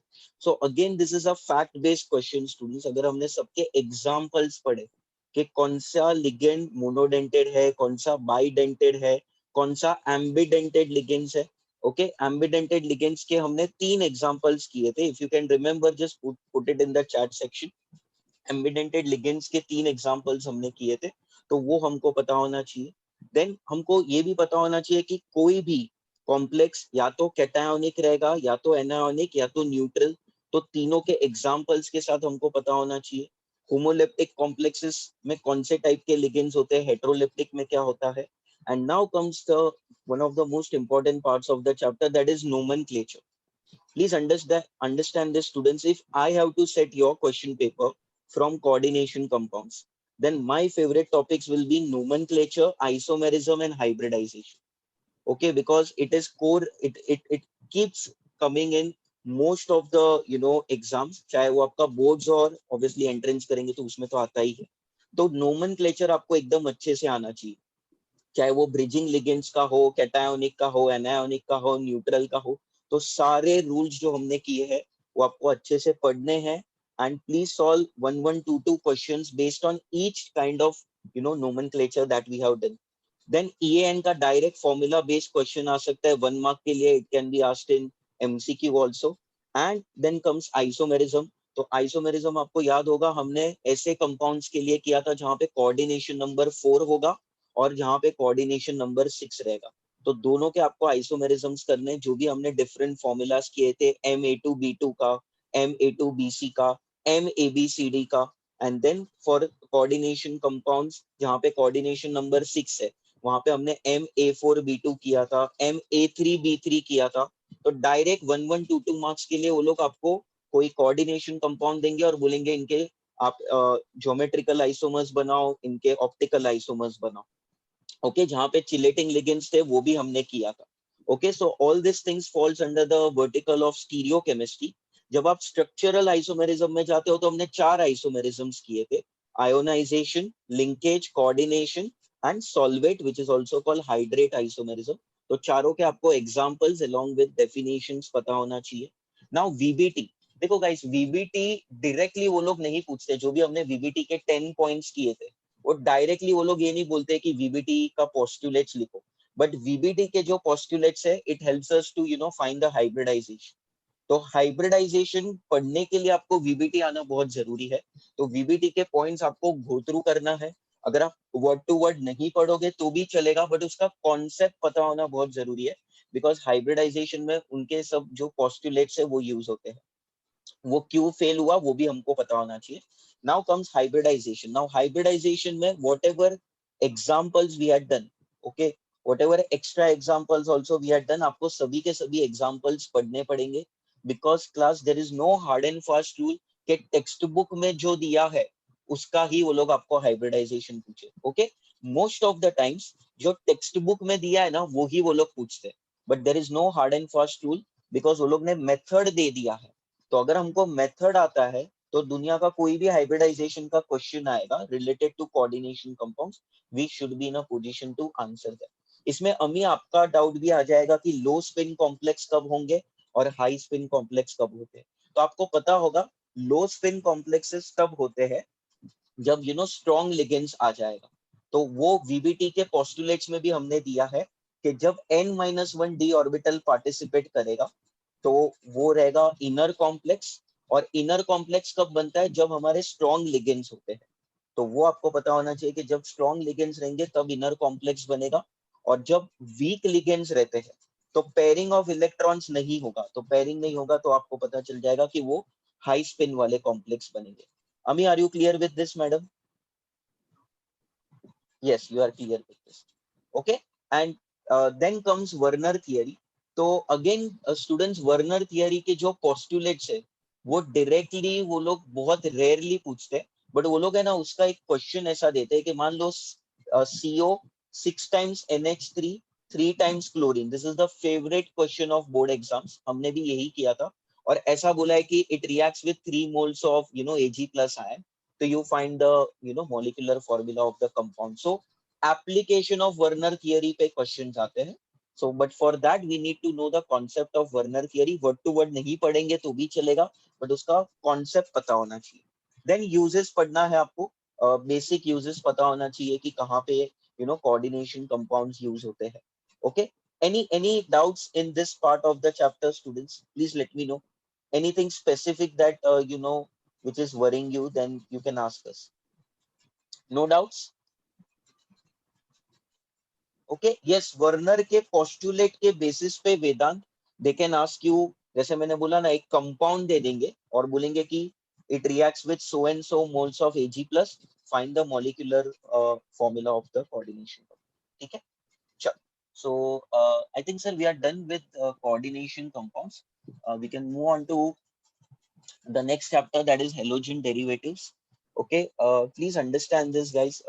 This chapter में बेसिक अगर आप देखोगे, भले ही यहाँ पे मैंने जो फर्स्ट क्वेश्चन लिखा है कि explain alkyl and aryl halides with examples, okay, but आपको भी पता है जो हमने क्लासिफिकेशन का टेबल बनाया था, ओके, जहाँ पे benzylic, vinylic, allylic, cyclic, monohalogen में प्राइमरी, सेकेंडरी, टर्शियरी, पॉलीहेलोजन में डाई, ट्राई, टेट्रा, और डाई में vicinal, geminal. Okay, we need to know that, हमको सबका मतलब पता होना चाहिए. अगर हमको वर्ड टू वर्ड डेफिनेशन नहीं आता है तो चलेगा, but you should be in a position to write कि अगर आपको विसिनल डाइहैलाइड दिया है, आपको विनाइल हैलाइड क्या होता है वो पूछा है, तो we should be in a position to write along with the examples. Okay, nomenclature I am not including over here because we assume that for over a period of 2 years हमने nomenclature का बहुत ही ज्यादा practice किया है, तो they can randomly give one nomenclature in MCQ. वो कोई भी चैप्टर का हो सकता है, हेलोजन का हो सकता है, alcohol, phenol, aldehyde, ketone, amines, किसी का भी हो सकता है. They might ask you to give the IUPAC name of the compound. Let's move on to methods of preparation. Okay, methods of preparation में we know that there are 6 methods of preparation. तो चाहे वो आपका halogenation पे आ जाए questions, okay, या फिर Markovnikov's rule पे आ जाए, एंटी मार्कोनिकोव्स रूल पे. डायरेक्टली वो लोग ऐसा कभी कभार नहीं देते कि what is anti Markovnikov's rule. वो लोग आपको रिएक्शन के फॉर्म में देंगे कि मान लो वो लोग ने ब्यूटवनीन लिया है और HBr लिया है in presence of some peroxide, तो आपको रिएक्शन लिखने आना चाहिए उनका. Finkelstein Swarts reaction, basic halogen exchange के रिएक्शन से वो आपको आना चाहिए. ब्यूटेन टू वॉल को लुकास रिएजेंट के साथ ट्रीट करेंगे तो क्या होगा वो आपको आना चाहिए, क्योंकि आपको पता है कि Lucas reagent is a reagent which is used to distinguish between 1 degree, 2 degree and 3 degree alcohols. तो भले ही मैंने यहाँ पे 2 डिग्री अल्कोहल को लुकास रिएजेंट के साथ ट्रीट किया है, बट आपको पता होना चाहिए कि वो 1 डिग्री और 3 डिग्री के साथ होगा, तो क्या होगा, because it helps us to distinguish. बाद में हेलोजिनेटिंग रिएजेंट्स के एग्जांपल्स है SOCl2, thionyl chloride, sulfonyl chloride. Since it is the best method to prepare RCl from halogenating reagents, मैंने यहाँ पे ये PPT में include किया है. Then let's move on to chemical properties. Alkaline hydrolysis वाला properties, which is a very very important property because based on that we have to do 2 massive mechanisms, that is SN1 and SN2. Okay, sir, can you please change the slide? Okay, then यहाँ पे ये सब properties पे questions है कि alcoholic AgCN रहेगा, KCN रहेगा, होफमैन्स ammonolysis में क्या होता है, तो उसके कंडीशंस आपको एक्स्ट्रा पता होना चाहिए। मान लो वो लोग को पेपर है ना थोड़ा सा डिफिकल्ट या ट्रिकी करना, तो आपको ये सब छोटी छोटी चीजें पता होनी चाहिए स्टूडेंट्स के। मान लो एक्सेस ऑफ अल्कोहलिक अमोनिया नहीं लेते, तो वो फिर वो आपको पता है कि वो पहले प्राइमरी बनेगा, फिर सेकेंडरी बनेगा, फिर टर्शियरी बनेगा और लास्ट में क्वाटरनरी अमोनियम सॉल्ट बनेगा। ओके, तो वो आपको पता होना चाहिए। Easter formation, okay, here what is more important is the IUPAC name. Students, वो लोग directly ऐसे बोलते हैं, how will you prepare propyl methanoid from an alkyl halide? तो propyl methanoid का structure ही अपने को नहीं आता है, तो वहां पे फिर फंस जाएंगे। So we need to know what is the nomenclature of esters. So that is the reason why I have included over here. And then comes one of my favorite questions, that is SN1 and SN2. Okay, I think I have told you so many times that whenever I if I have to set the paper, okay, SN1, SN2 will be there, should be there, must be there, and is going to be there in your papers. Something related to SN1, SN2 will be there in your papers. Okay, 1 mark का question MCQ के format में order of reactivity पूछ लिया, या 2 marks के लिए EPD बनाने बोल दिया, या फिर SN1 के जो सिर्फ 2 स्टेप्स है वो लिखने के लिए बोल दिया, anything okay can be asked from SN1 SN2. आपको याद होगा SN1 SN2 का हमने डिस्टिंग्विश किया था, जहां पे we had done 11 points. Okay, it would be my earnest request to all of you, please do those distinguish because it will really help you, क्योंकि वो आपको थियरी में भी काम आएगा। मान लो सिर्फ SN2 का मैकेनिज्म लिखने बोला है, तो अगर आपने डिस्टिंग्विश फॉर्मेट में भी वो पढ़ा है तो SN2 के जो 11 पॉइंट्स है वो भी लिख देंगे, तो फिर that will serve the purpose. Okay, then comes optical activity. 2-क्लोरोब्यूटेन मैंने ऐसे ही एक एग्जांपल दे दिया है, कोई भी कंपाउंड दे सकते हैं जहां पे कायरल कार्बन एटम रहेगा जिसके पास प्लेन ऑफ सिमेट्री नहीं है। Okay, then again one of my favourite questions and which has been asked frequently in board exams is beta elimination reaction, जहां पे सेटजेफ रूल लगता है, so that is dehydrohalogenation. Wurtz synthesis a very simple reaction, condensation reaction होता है। Then फ्रिडेल craft reaction मैंने यहाँ पे acylation दिया है, but you know that ESR reactions. Okay, do you recollect the ESR reactions of arenes? If you recollect, quickly write it down in the chat box. We have done halogenation, nitration, sulfonation, and Friedel-Crafts reaction. We have done all these reactions in other chapters also. तो मान लो वो लोग arenes का नहीं पूछ रहे, तो phenol का पूछ सकते हैं, या फिर एनिसोल का पूछ सकते हैं, या फिर बेंजाल्डिहाइड का पूछ सकते हैं, या फिर बेंजोइक एसिड का पूछ सकते हैं। तो कोई तो एक कंपाउंड का वो लोग पूछ सकते हैं कि उसका मान लो हेलोजिनेशन किया है या नाइट्रेशन किया है। Okay, so this is what you need to know. And other than that, okay, you know that whenever you want to study any organic chapter, okay, we are back to square one, guys. You need to know 7 things regarding that organic chapter. ये भले ही हमने यहाँ पे important questions दिए, but you know that if you want to master any organic chapter, आपको 7 चीजें पढ़नी पड़ेगी, right from definition, classification, nomenclature, isomerism, methods of preparation, physical chem properties, and uses of that compound. Okay, one more important thing, जब भी आप chemical reactions वगैरह लिखते हो तो आपको उनके IUPAC नेम्स लिखने पड़ेंगे, जैसे मेजर रिएक्टेंट और major product. Now it might happen कि आपको रिएक्टेंट का IUPAC नेम आता है बट प्रोडक्ट का IUPAC नेम नहीं आता, तो प्रोडक्ट का अगर कॉमन नेम आता रहेगा तो प्लीज लिखो। ओके, तो you need to write down the names of the reactants and products, and you have to write it in the form of word equation also. Students, 2 mark के लिए students normally they write only the reactions and then they jump on to the next question.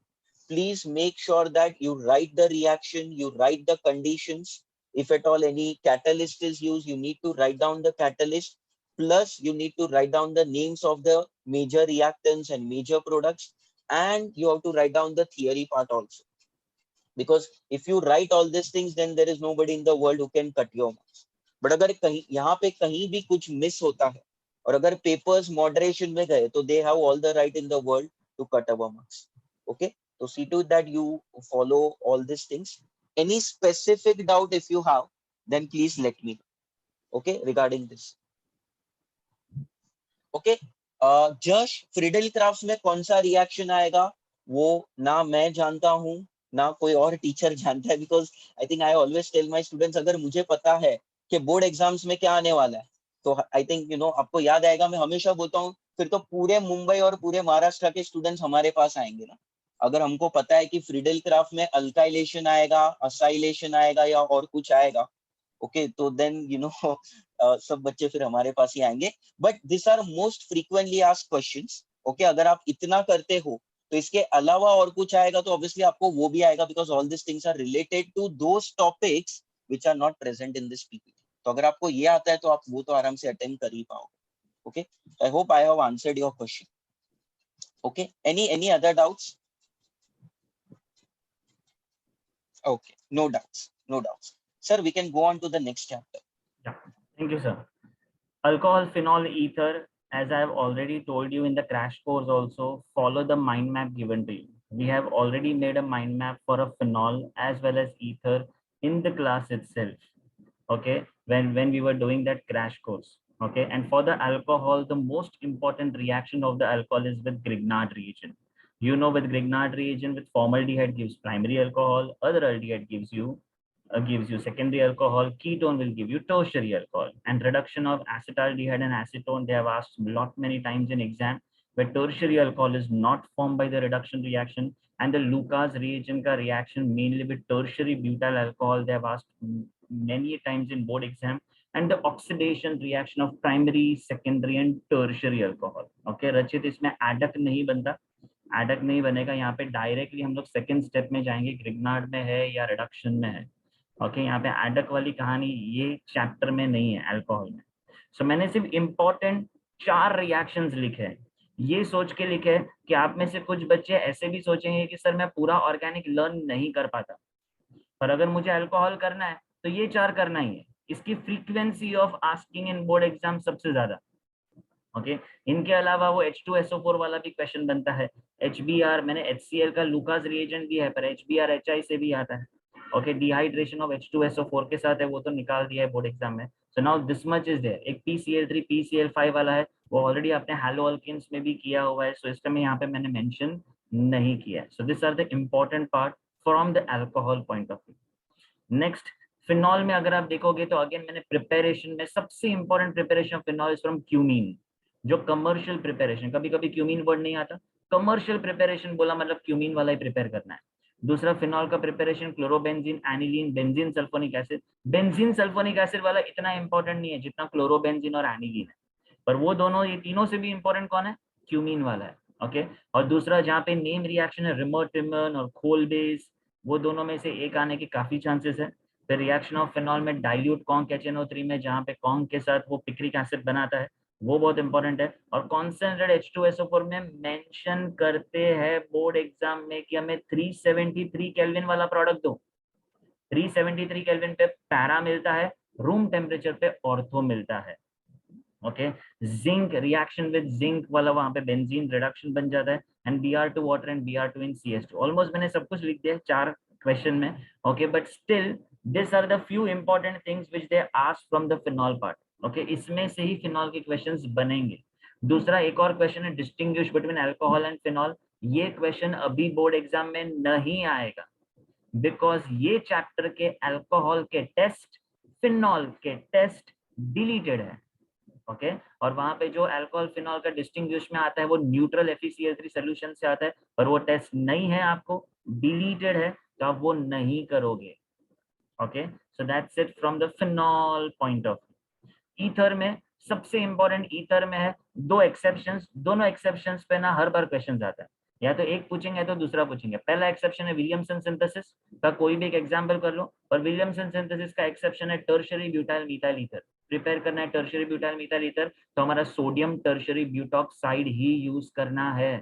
Okay, दूसरा tertiary, third question, tertiary butyl methyl ether का hot HI के साथ, कि वो क्या बनेगा, वहां पे टर्शियरी क्या बनेगा, मिथाइल वाला क्या बनेगा, लोअर अल्काइल क्या बनेगा, हायर अल्काइल टर्शियरी वो क्या बनेगा, वो वाला part. It follows SN1 mechanism.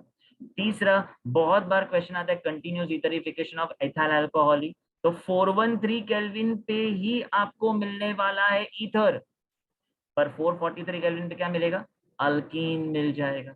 तो वो मैंने पर्पसफुली ऐसा क्वेश्चन रखा है कि अब जब भी ये स्लाइड जाके देखोगे तो 413 केल्विन पे होगा ईथर मिलेगा, 443 केल्विन पे आपको अल्कीन मिलेगा.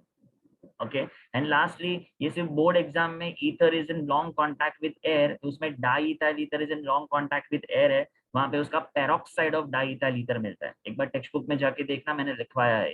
And Friedel Crafts reaction anisole का बहुत बार पूछा गया है। Okay, so that is all from alcohol phenol ether. Turbidity वाला अगर आप पूछ रहे हो जस्ट, तो टर्बिडिटी ब्रोमीन वाटर में फिनॉल के साथ मिलती है, पर वो लोग यूजुअली टर्बिडिटी वहां पे पूछते नहीं है। टर्बिडिटी वाला कहानी यूजुअली लुकास रिएजेंट में आता है, जो टर्शरी वाला रिएक्शन था। HBr नहीं देता बेटा, वो HCl लुकास रिएजेंट के साथ मिलता है। Okay, and there is one more question रिमो टिमन पूछा है, तो उसमें वो बीच वाला स्टेप है वो लिखना है क्या डायरेक्ट? नहीं लिखना है, वो इंटरमीडिएट भी लिखना है। ओके, जो अभी हम लोग ने क्रैश कोर्स में लिखा था, पूरा मैकेनिज्म नहीं लिखना है पार्ट, इंटरमीडिएट लिखना है। इंटरमीडिएट लिखने के बाद आपको प्रोडक्ट बनाना है। Okay okay, so that's it. और कुछ आपको पूछना है अल्कोहल फिनॉल ईथर्स में? That's it, done. So I request Nirav sir to continue. Yes Parth बेटा, डायरेक्ट रिएक्शन लिखना है, किसी को भी जनरल रिएक्शन नहीं लिखना है। मैंने चिल्ला चिल्ला के प्रीलिम 1 में बोला था क्लास में आके, nobody is going to write an example as RH plus KOH या ROH plus HCl, नहीं लिखना। you're not allowed to write R as a general reaction. You have to specify an example. Take a very small example of ethyl alcohol, methyl alcohol. Take for a haloalkane methyl halide, methyl chloride, methyl bromide, ethyl bromide, or you take 2-chloropropane, 2-chlorobutane. Take simple examples, आपको answer मिल जाएगा। But you are not supposed to write an example of RX. RX is just for your understanding. वो सिर्फ text book में understanding के लिए था, पर वो एग्जाम में लिखने के लिए नहीं है। Okay, so that's it. और रिएक्शन को वर्ड्स में लिखना है। वंशिका, मैंने पहले भी बोला था, अगर आपको कोई भी रिएक्शन पूछा है तो अपने वर्ड्स में उसको 2 लाइन में एक्सप्लेन करो। मीन्स जो आपने लिखा है उसी को 2 लाइन में एक्सप्लेन करो कि whenever a chlorobenzene reacts with NaOH, it forms a sodium phenoxide. Sodium phenoxide further on hydrolysis in the acidic medium gives you phenol. यही सब आपने प्रेजेंस में और एरो पे या कहीं पे रिएक्टेंट में लिखा है। यही चीज को मैंने सेंटेंस बना के लिख दिया है मेरे वर्ड्स में। वो लोग एग्जैक्ट सेंटेंस नहीं देखने वाले रिएक्शन में। रिएक्शन में आपका मेनली रिएक्टेंट प्रोडक्ट का फॉर्मूला और उसका नेमिंग चेक करेंगे, अगर वो करेक्ट है तो आपको मार्क्स मिल जाएंगे। और एज पर और ज्यादा करके वो एरो के ऊपर जो हम रिएजेंट लिखते हैं उसके बारे में भी वो लोग हर बार चेक करते हैं। Okay, so that's it. I request Nirav sir to continue. The chapter is aldehyde, ketones, and carboxylic acid. A part of this chapter was already covered under the part alcohols. याद रखो प्लीज प्लीज प्लीज, अल्कोहल और aldehyde के बीच में common link है, तो कुछ reactions तो common दिखेंगे, either in terms of method of preparation or chemical properties. First method of preparation, scientist के नाम आपको भर भर के दिख रहे होंगे स्क्रीन पे, रोजनमैन रिडक्शन हो या स्टीफन हो या इटार्ड हो। डेटरमिन कॉज फॉर्माइलेशन के चांसेस सबसे ज्यादा ब्राइट, सेकंड नंबर पे स्टीफन और थर्ड नंबर पे रोजनमैन आने के चांस। इन 3 में से एक जरूर दिखेगा। एडिशन एलिमिनेशन रिएक्शन में 2,4-DNP और ऑक्साइम वाला खास करके जाओ, you will get one reaction from that side, ammonia derivatives का। लास्ट में आता है haloform, aldol and Cannizzaro. Haloform reactions की जहां तक बात है, अल्कोहल के पॉइंट ऑफ व्यू से पूछा जा सकता है। हमने एक इक्वेशन लिखा था जो टेक्सचुअल बुक में भी था एक्सरसाइज में, मिथाइल इथाइल अल्कोहल हो या फिर आइसोप्रोपाइल अल्कोहल, फर्स्ट उसे मिथाइल कीटोन में ऑक्सीडाइज करो, फिर आगे का रिएक्शन लिखो, ठीक है।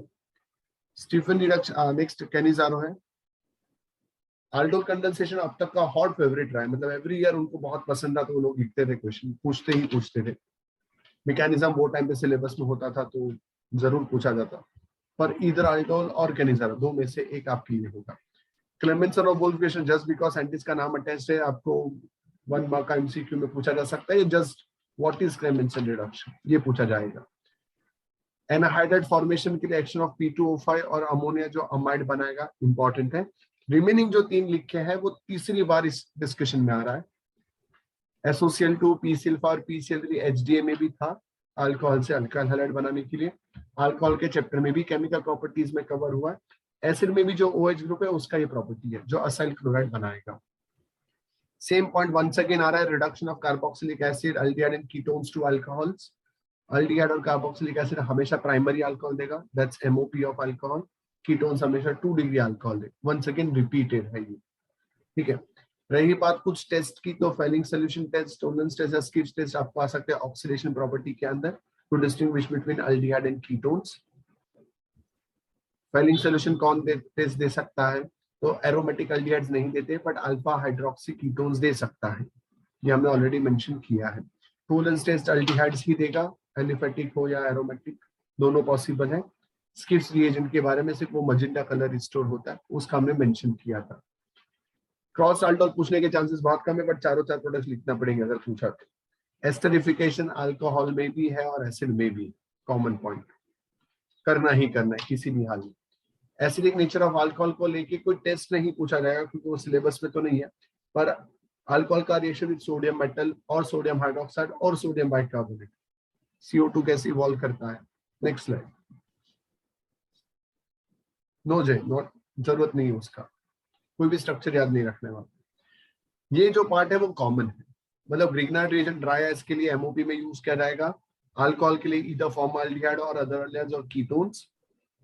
आपको 1 डिग्री 2 डिग्री और 3 डिग्री अल्कोहल देंगे रिस्पेक्टिवली। साइनाइड्स के साथ कीटोन्स हमेशा मिलता है, वाटर और अल्कोहल के साथ हमेशा अल्केन मिलता है। ये छुपा हुआ रिएक्शन है हिडन साइड पे ग्रिग्नार्ड का। गाइस ग्रिग्नार्ड मैक्सिमम 2 मार्क के लिए पूछा जाता है, मिनिमम 1 मार्क के लिए, करना ही करना है किसी भी हाल में, इसे नहीं छोड़ सकते। ऐसा ही एक कॉमन रिएक्शन है Friedel crafts reaction, alkylation and acylation. HDA में भी है, ईथर्स में भी दिखेगा, और यहाँ पे एरोमेटिक कीटोन्स के नाम पे दिखेगा। प्रॉब्लम यह है कि एसिड का जो पार्ट है या कीटोन्स का पार्ट है, चैप्टर में बोल दिया कि एरोमेटिक कीटोन्स का प्रिपरेशन नहीं है सिलेबस में, ठीक है, वो इस चैप्टर से नहीं आएगा, बट क्लोरोबेंजीन का या मिथॉक्सीबेंजीन का एसिटाइलेशन पूछा जाता है, तो फ्रीडल क्राफ्ट वहां पे तो है ही। मेहरबानी करके ये भ्रम में ना रहो कि ये नहीं है वो नहीं है, एक चैप्टर से काटा है, दूसरे चैप्टर में रखा है, always remember this. Next, amines में 2 to 3 मार्क का क्वेश्चन आपको बताना है, व्हाट आर अमाइंस, उनका क्लासिफिकेशन कैसे हुआ है प्राइमरी, सेकंड या टर्शियरी में। सिमिलर क्वेश्चन आपको पूछा जा सकता है एल्डिहाइड और कीटोन्स में भी, एलिफेटिक अल्डिहाइड्स, एरोमेटिक कीटोन्स, उस हिसाब से क्लासिफिकेशन। अमोनोलिसिस HDA में भी है और यहाँ पे भी मेंशन खास किया गया है, 2 cases has to be considered. कुछ नहीं मेंशन किया तो आपको एक्सेस ऑफ अमोनिया यूज करना है जो अल्कोहलिक है, स्पेसिफिकली केस आता है अल्काइल 100 मैक्सिमम है, 1 डिग्री से 2 डिग्री, 2 से 3 और 3 से 4 डिग्री तक रिएक्शन लिखना है। हमेशा प्रोडक्ट का नाम जरूर मेंशन करो, कंडीशन ठीक से लिखो, रिएक्शन अगर एक लाइन में नहीं आता है एरो नीचे जाना चाहिए, साइड पे नहीं। क्लियर कट बात है, बार बार बोला है ड्यूरिंग द लेक्चर्स, अभी भी बोल रहा हूँ। GPS का मतलब होगा गैब्रियल थैलेमाइड सिंथेसिस, पूछा से 2 से 3 मार्क के लिए पूछा जाएगा। आपको स्टेप हो सके तो बाइफरकेट करके लिखना है जैसा टेक्स्ट बुक में दिखाया है, नहीं आता तो सीधा स्ट्रेट लाइन में भी जा सकते, बट 2 to 3 मार्क के लिए पूछा जाएगा। मेंडियस रिडक्शन उनको बहुत पसंद था, साइनाइड से प्राइमरी अमाइन। पेपर में जो 2019 का गया वहां पे आइसोसाइनाइड का भी पूछा था, बाद में ऐसा बोल दिया जिन्होंने अटेम्प्ट किया उनको फुल मार्क्स मिलेंगे, बट हमने सेपरेटली लिखा भी है, आपकी टेक्स्ट बुक में क्वेश्चन भी है वो बॉक्स के अंदर उसी पेज पे। इस पूरे पार्ट से मुझे ज्यादा हॉट फेवरेट HBD लगता है, हॉफमैन ब्रोमोमाइड डिग्रेडेशन, अब तक का ज्यादा पूछे जाने वाला रिएक्शन अमाइंस के चैप्टर से, इधर मेंडियस या HBD को सबसे ज्यादा प्रेफरेंस होगा।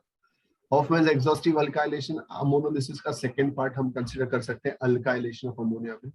एलिमिनेशन बहुत रेयर चांस आएगा तो भी बुक का एग्जांपल इथिलीन बनता है, ठीक है। Next slide. Carbylamine test 1 mark question या MCQ में पूछा जाएगा, वो गंदी सी स्मेल वाला जो आइसोसाइनाइड बनता है उसके बारे में। हिंसबर्ग टेस्ट में 2 बार क्वेश्चन आ चुके हैं, वो भी 3-3 मार्क वाले, और मैंने दोनों ही लिखवाए हैं। नॉर्मली हमारी बुक बेंजीन सल्फोनिल क्लोराइड का रिएक्शन दिखाती है प्राइमरी, सेकेंडरी और टर्शियरी के लिए, ठीक है। फिर वो लोग इथाइल अमाइन का एग्जांपल देते हैं जो बुक में भी दिया है, पूछेंगे मिथाइल का, तो either methyl amine, dimethyl amine और ट्राइमिथाइल अमाइन, 3 रिएक्शन 3 मार्क्स, या ethyl amine, di ethyl amine और ट्राइथाइल अमाइन, 3 रिएक्शन 3 मार्क्स। गड़बड़ ये था बुक में बेंजीन सल्फोनिल क्लोराइड दिया है, टेक्स्ट बुक के पीछे जो एक्सरसाइज है वहां पे उन्होंने एक CH3 बढ़ा दिया वहां पे बेंजीन सल्फोनिल क्लोराइड, याद है para methyl benzene sulphonyl chloride, तुमने टोलाइल सल्फेट के हिसाब से लिखा था वहां, तो थोड़ा सा वेरिएशन दिखेगा आपको वहां पर, दोनों लिखवाए हैं बुक में, खास मेंशन कर रहा हूँ।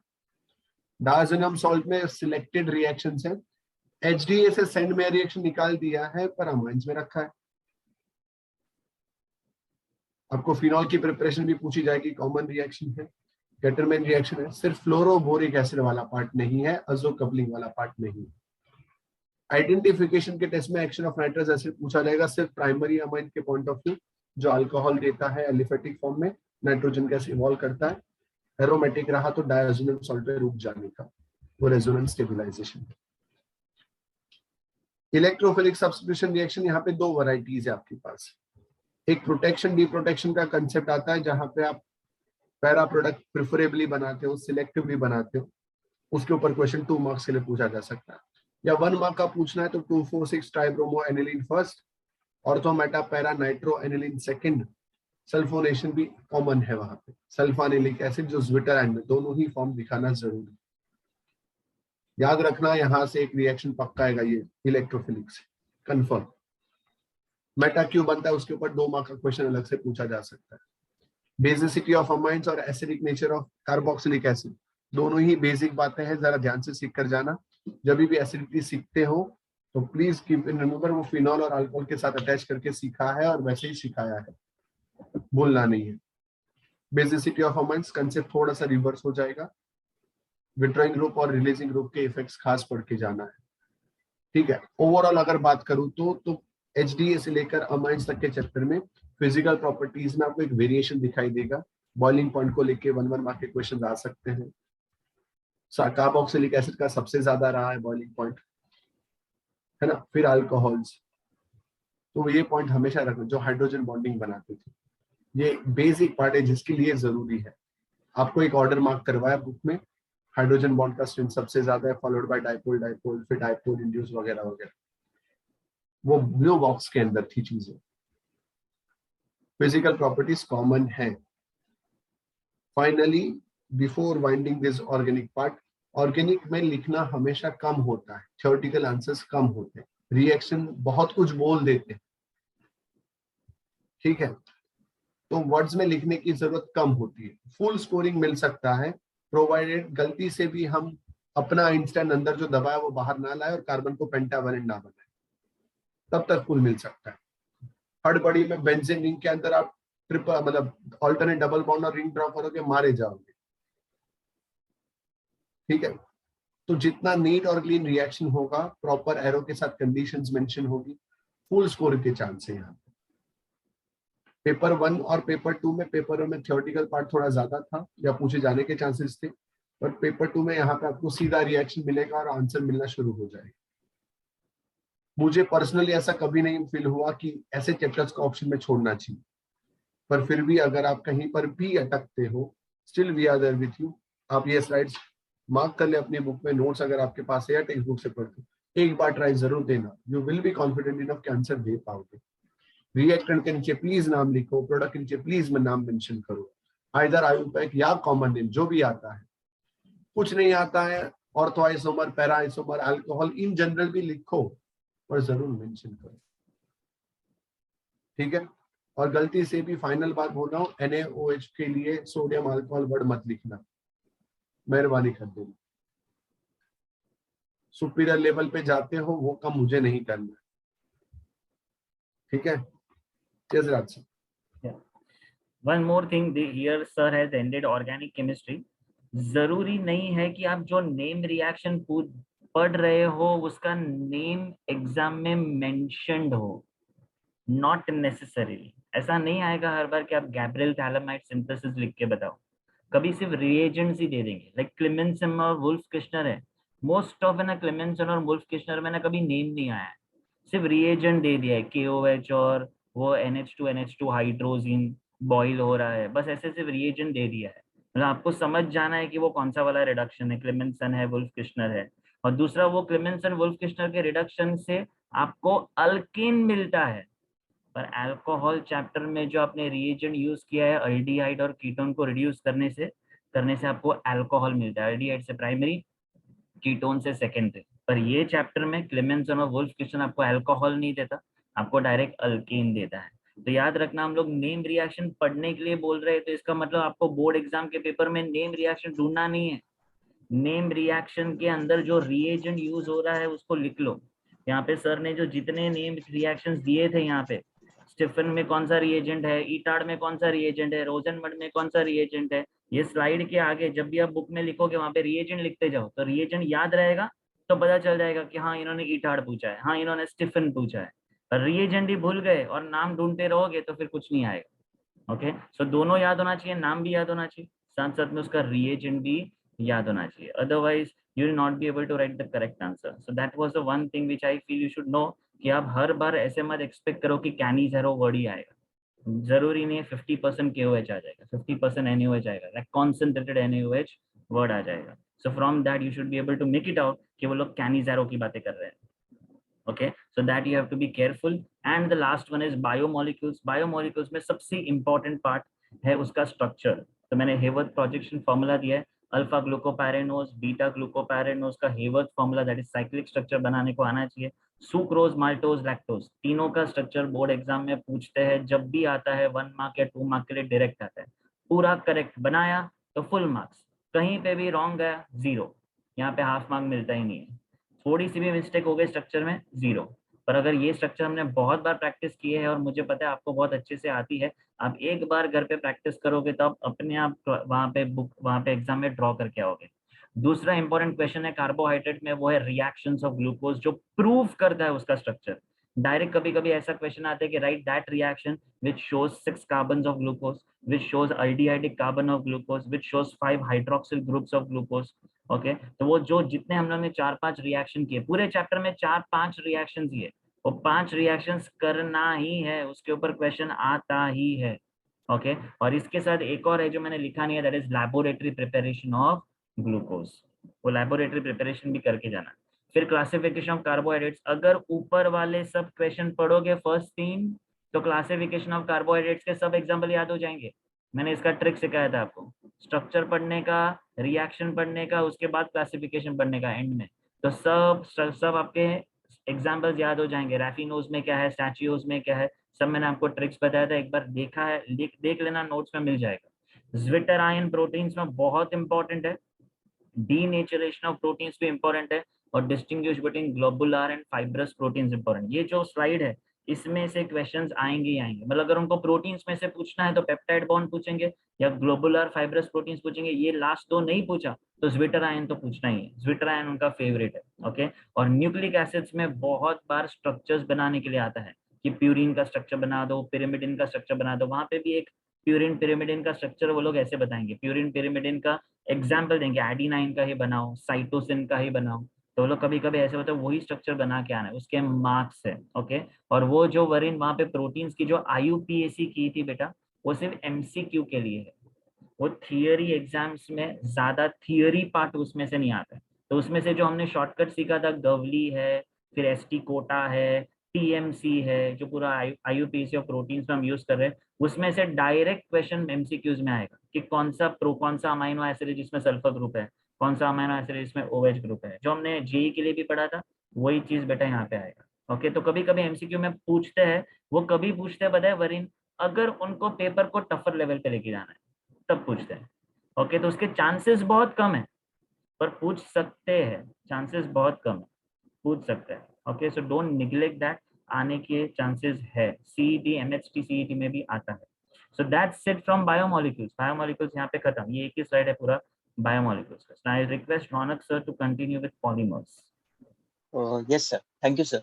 सो let's go on to polymers students. तो सबसे पहले अगर आप देखोगे ना, तो पॉलीमर्स का जो है ना, उन लोग ने ये बोला है कि based on intermolecular forces of attraction, आप कैसे क्लासिफाई करोगे पॉलीमर्स को। आपको पता है बहुत सारे क्लासिफिकेशन के बेसिस है, बट इसमें से सबसे ज्यादा इंपॉर्टेंट है ना इंटरमोलिकुलर फोर्सेस ऑफ अट्रैक्शन के बेसिस पे जो हम 4 टाइप्स डिवाइड करते हैं, वो आपको पता होना चाहिए।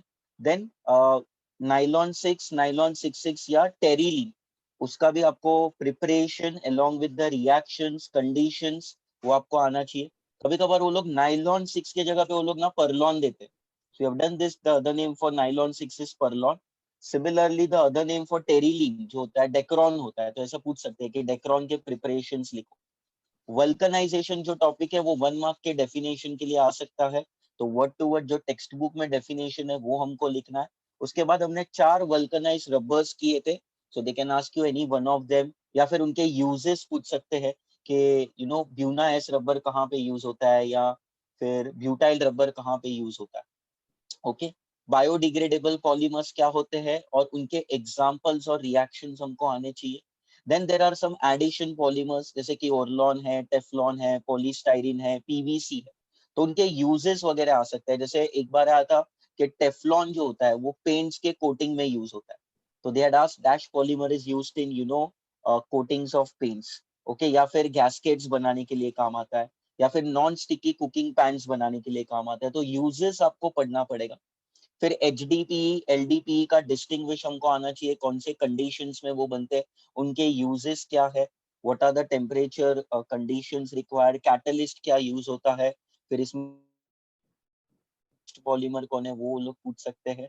ओके, इसमें एचडीपी जो है उसमें वो लोग ने एक बार ये पूछा था कि कैटलिस्ट कौन यूज होता है, तो I think you might recollect Ziggler NATA catalyst, a very famous name, वो यूज होता है, तो उसका फॉर्मूला भी हमको आना चाहिए कि वो क्या है। ओके, और यूजेस भी आना चाहिए। देन पॉलीइथीन का मैकेनिज्म वो लोग पूछ सकते हैं। नॉर्मली जो फ्री रेडिकल मैकेनिज्म होता है उसमें 3 स्टेप्स होते हैं, बट यहाँ पे टेक्स्ट बुक में वो लोग ने 4 स्टेप्स दे दिए, they have added 1 step extra.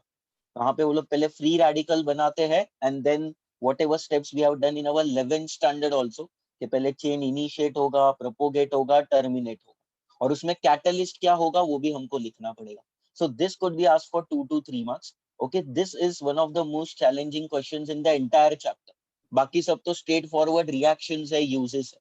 Okay, polythene का मैकेनिज्म आपको एक बार अच्छे से देखना पड़ेगा। देन बेसिक डेफिनेशंस आ सकते हैं कि कोपॉलीमर क्या होता है, उसका एग्जांपल्स दे दो, या फिर डायरेक्टली एग्जांपल्स वो लोग पूछ सकते हैं कि polythene is an example of dash homopolymer, heteropolymer, both of this, none of this, आपको एमसीक्यूज में आ सकते हैं। ओके, तो ये बेसिक क्रक्स है of this entire chapter. Okay, आपको रिएक्शंस और उनके यूजेस आपको पता होना बहुत जरूरी है।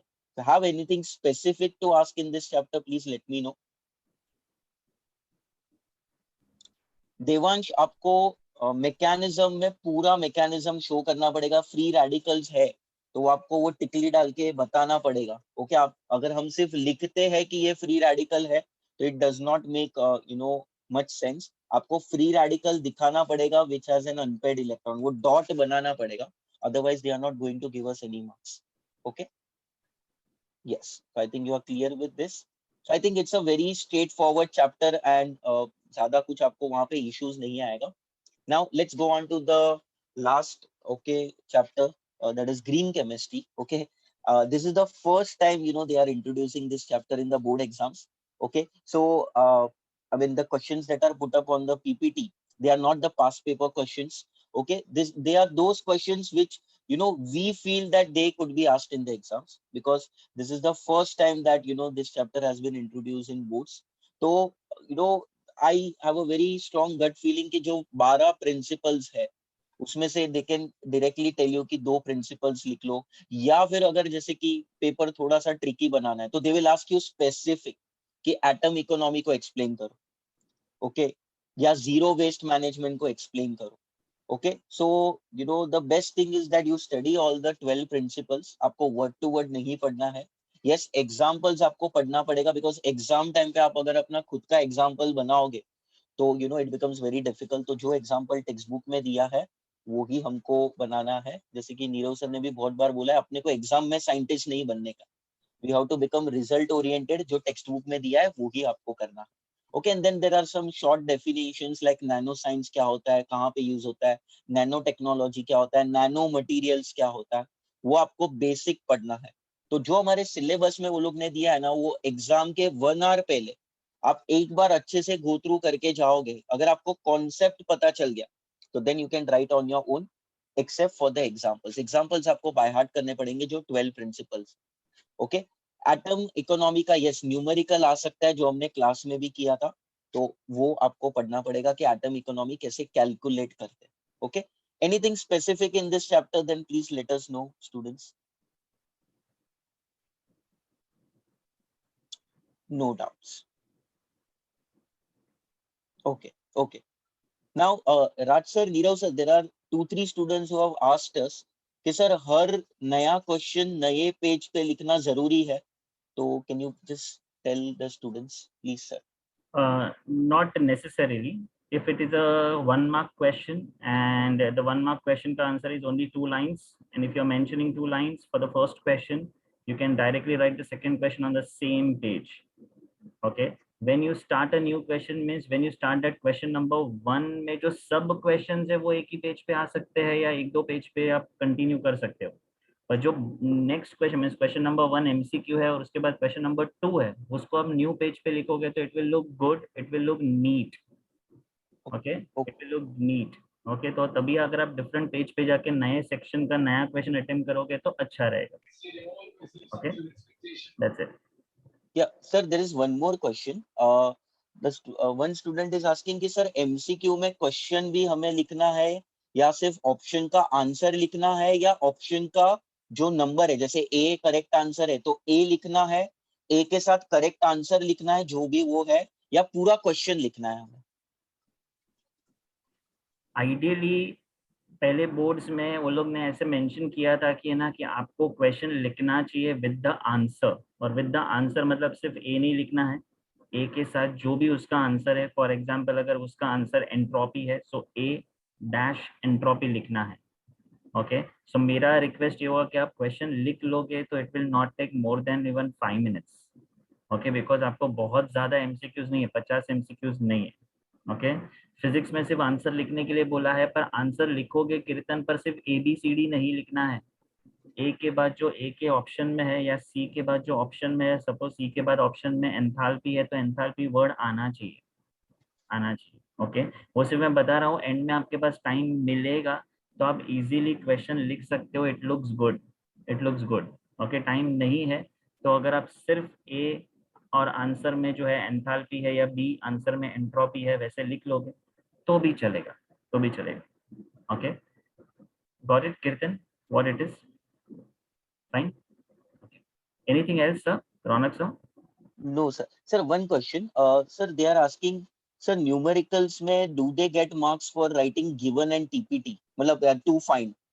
अगर मान लो सोल्यूशन नहीं आता है और कुछ भी करके हमको मार्क्स लाना ही है, तो क्या हम सिर्फ गिवन जो वो लोग ने डेटा दिया और टू फाइंड और सिर्फ फॉर्मूला लिखा पर आगे सॉल्व करने नहीं आता है, तो do we get any marks? Yes, you will get marks because for writing the steps, अगर आपने फॉर्मूला मेंशन किया है, फॉर्मूला मेंशन करके आपने कुछ सब्स्टिट्यूट किया है, so you will definitely going to get a half mark और अ 1 मार्क, जितना भी उन्होंने वो स्टेप का मार्क रखा होगा तो मिलेगा 100%. बिकॉज कभी कभी हम पूरा सम सॉल्व भी करते हैं पर एंड का आंसर रॉन्ग आता है तो भी वो लोग स्टेप्स के मार्क्स देते हैं. तो स्टेप्स कहाँ से स्टार्ट होता है? फॉर्मूला से स्टार्ट होता है. तो भले आपने पूरा सम नहीं किया पर फॉर्मूला लिखा है उसमें सब्स्टिट्यूट करके रख दिया, पर आगे का आपने सोचा बाद में सॉल्व करेंगे और बाद में सॉल्व करना रह गया, पर आपने जितना भी लिखा है फॉर्मूला लिखा है उसके अंदर सब्स्टिट्यूट किया है तो आपको उसके मार्क्स मिलेंगे. 2 मार्क का सम होगा तो हाफ अ मार्क या 1 मार्क उन्होंने जितना भी कैरी किया होगा वो मार्क वो पर्टिकुलर स्टेप के लिए you will get it. Okay okay, so students please make a note of it कि जैसे कि सर ने बोला है कि अगर आपको वो पूरा न्यूमेरिकल नहीं आता है तो please write down given to find. अगर आपको फॉर्मूला आता है, you are not sure whether it is right और wrong, please write it, because the board exam says that you get marks for each and everything what you write if it is little bit legitimate. तो कहीं पे half mark भी अगर आपको मिलता है तो हाफ हाफ करके it counts a lot. और दूसरा चीज की जैसे मान लो अगर हम न्यूमेरिकल सॉल्व कर रहे हैं, जैसे एनी 3 आउट ऑफ 5 हम कर रहे हैं, वी आर वेरी श्योर कि हम ये न्यूमेरिकल को सॉल्व कर पाएंगे, और बीच में कहीं पे हम अटक गए, बट बाद में हमको ऐसा पता चलता है कि जो नेक्स्ट थियरी क्वेश्चन है वो हमको आता है, तो please do not cancel that numerical what ever you have solve. Okay, आप उसको ऐसे ही रहने दो, हाफ हार्टेड आपने सॉल्व किया है उसको ऐसे ही रहने दो, आपने जो नेक्स्ट थियरी आपको लिखना है वो लिख लो. ओके, बिकॉज मान लो अगर आपके पास टाइम कम है तो वो जो न्यूमेरिकल आपने हाफ सॉल्व किया है, ओके, उसका हाफ मार्क्स कुछ ना कुछ तो आपको मिलने ही वाला है. So please do not cancel out anything. And as you have also seen that, board papers, every time there are some or the other mistakes. Okay, English में भी आपने देखा था, English में भी you are going to get lot of marks, provided that you attempt the questions. तो see to it that अगर आप क्वेश्चन पढ़ते हो और थोड़ा बहुत ऐसा लगता है कि इसमें मतलब डेटा insufficient है, या you don't know the answer, it would be my request to you, at least you attempt that question. Okay आप अटेम्प्ट करोगे तो you know it is good only अगर मान लो अगर वो न्यूमेरिकल या थियरी जो भी है वो आउट ऑफ सिलेबस पूछा है या रॉन्ग डेटा दे दिया है या इनकम्प्लीट डेटा दे दिया है तो they will give you marks for the same. Okay, so please see to it that you attempt maximum number of questions. Please do not come and tell me कि sir हमारा 2 mark का छूट गया, 5 mark का छूट गया, 10 mark का छूट गया. ऐसा हो ही नहीं सकता. You are given half an hour extra. So see to it that you attempt the full paper and if possible, okay, if possible attempt the extra questions also. Okay, because अगर मान लो वो extra questions में अगर कहीं पे कुछ wrong question है तो आपको straight away if you have attempted those questions you will get marks for the same. Okay, तो see to it that you have to write the entire paper भले आता हो या ना आता हो. Okay, अगर थियरी भी नहीं आता है तो मान लो वो चैप्टर का कुछ भी आता हो तो थोड़ा लेजिटिमेट वहां पे लिखो so that you will get half marks for the same. Don't leave the question blank. Okay, just it's a common sense guys. If you are correcting the paper, अगर आपको किसी को मार्क्स देना है, किसी को पास करवाना है, तो अगर बच्चे ने लिखा रहेगा कहीं पे कुछ लेजिटिमेट तो एग्जामिनर कोशिश करेगा आपको मार्क्स देने के लिए. अगर आप पेपर ही ब्लैंक छोड़ के आ जाओगे, क्वेश्चंस ब्लैंक छोड़ के आ जाओगे तो where will the examiner try to give you marks. So do not lose hope if you are not getting the answer to any particular question. Attempt that question, write the formula, substitute the values and leave it if you are not able to solve the question completely. And even in theory part, whatever you know, write down something. Okay, अगर वो थोड़ा भी right है तो you will get some marks for the same. Okay. Any other doubts then please let us know. Raj sir जरा recording बंद कीजिएगा 2 minute के लिए. Sir, 1 minute. There is one more thing. Okay. Atharva has asked, is it allowed to write the sections here and there? So Atharva, my request would be first you should attempt MCQs. After MCQs, if you want to change the section, if you want to write section 3 first, and then section 4, and then section 2, you're allowed. But you mention the section correctly into your paper. You are allowed to do that. Okay. There is no need to follow the order ki 1, 2, 3, 4 ऐसे ही जाना है. You are allowed to do it, but you should mention the section and the question correctly. पर ऐसे मत करो अथर्व कि section C मैंने पहले ले लिया, सेक्शन 3 मैंने पहले ले लिया, उसके 4 क्वेश्चन अटेम्प्ट कर लिए, अब 2 क्वेश्चन बाकी है, सेक्शन 4 लिख लिया, फिर सेक्शन 4 के बाद वापस सेक्शन 3 स्टार्ट हो रहा है. ऐसा नहीं. सेक्शन 3 ले रहे हो तो पूरा फिनिश ही करो, सेक्शन 4 ले रहे हो तो उसको पूरा फिनिश ही करो. ओके, 2 बार सेक्शन 3 करके कंफ्यूजन पे मत जाओ. Got it? Okay. Question order बेटा चलेगा.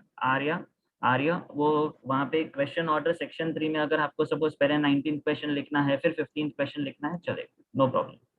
ओके.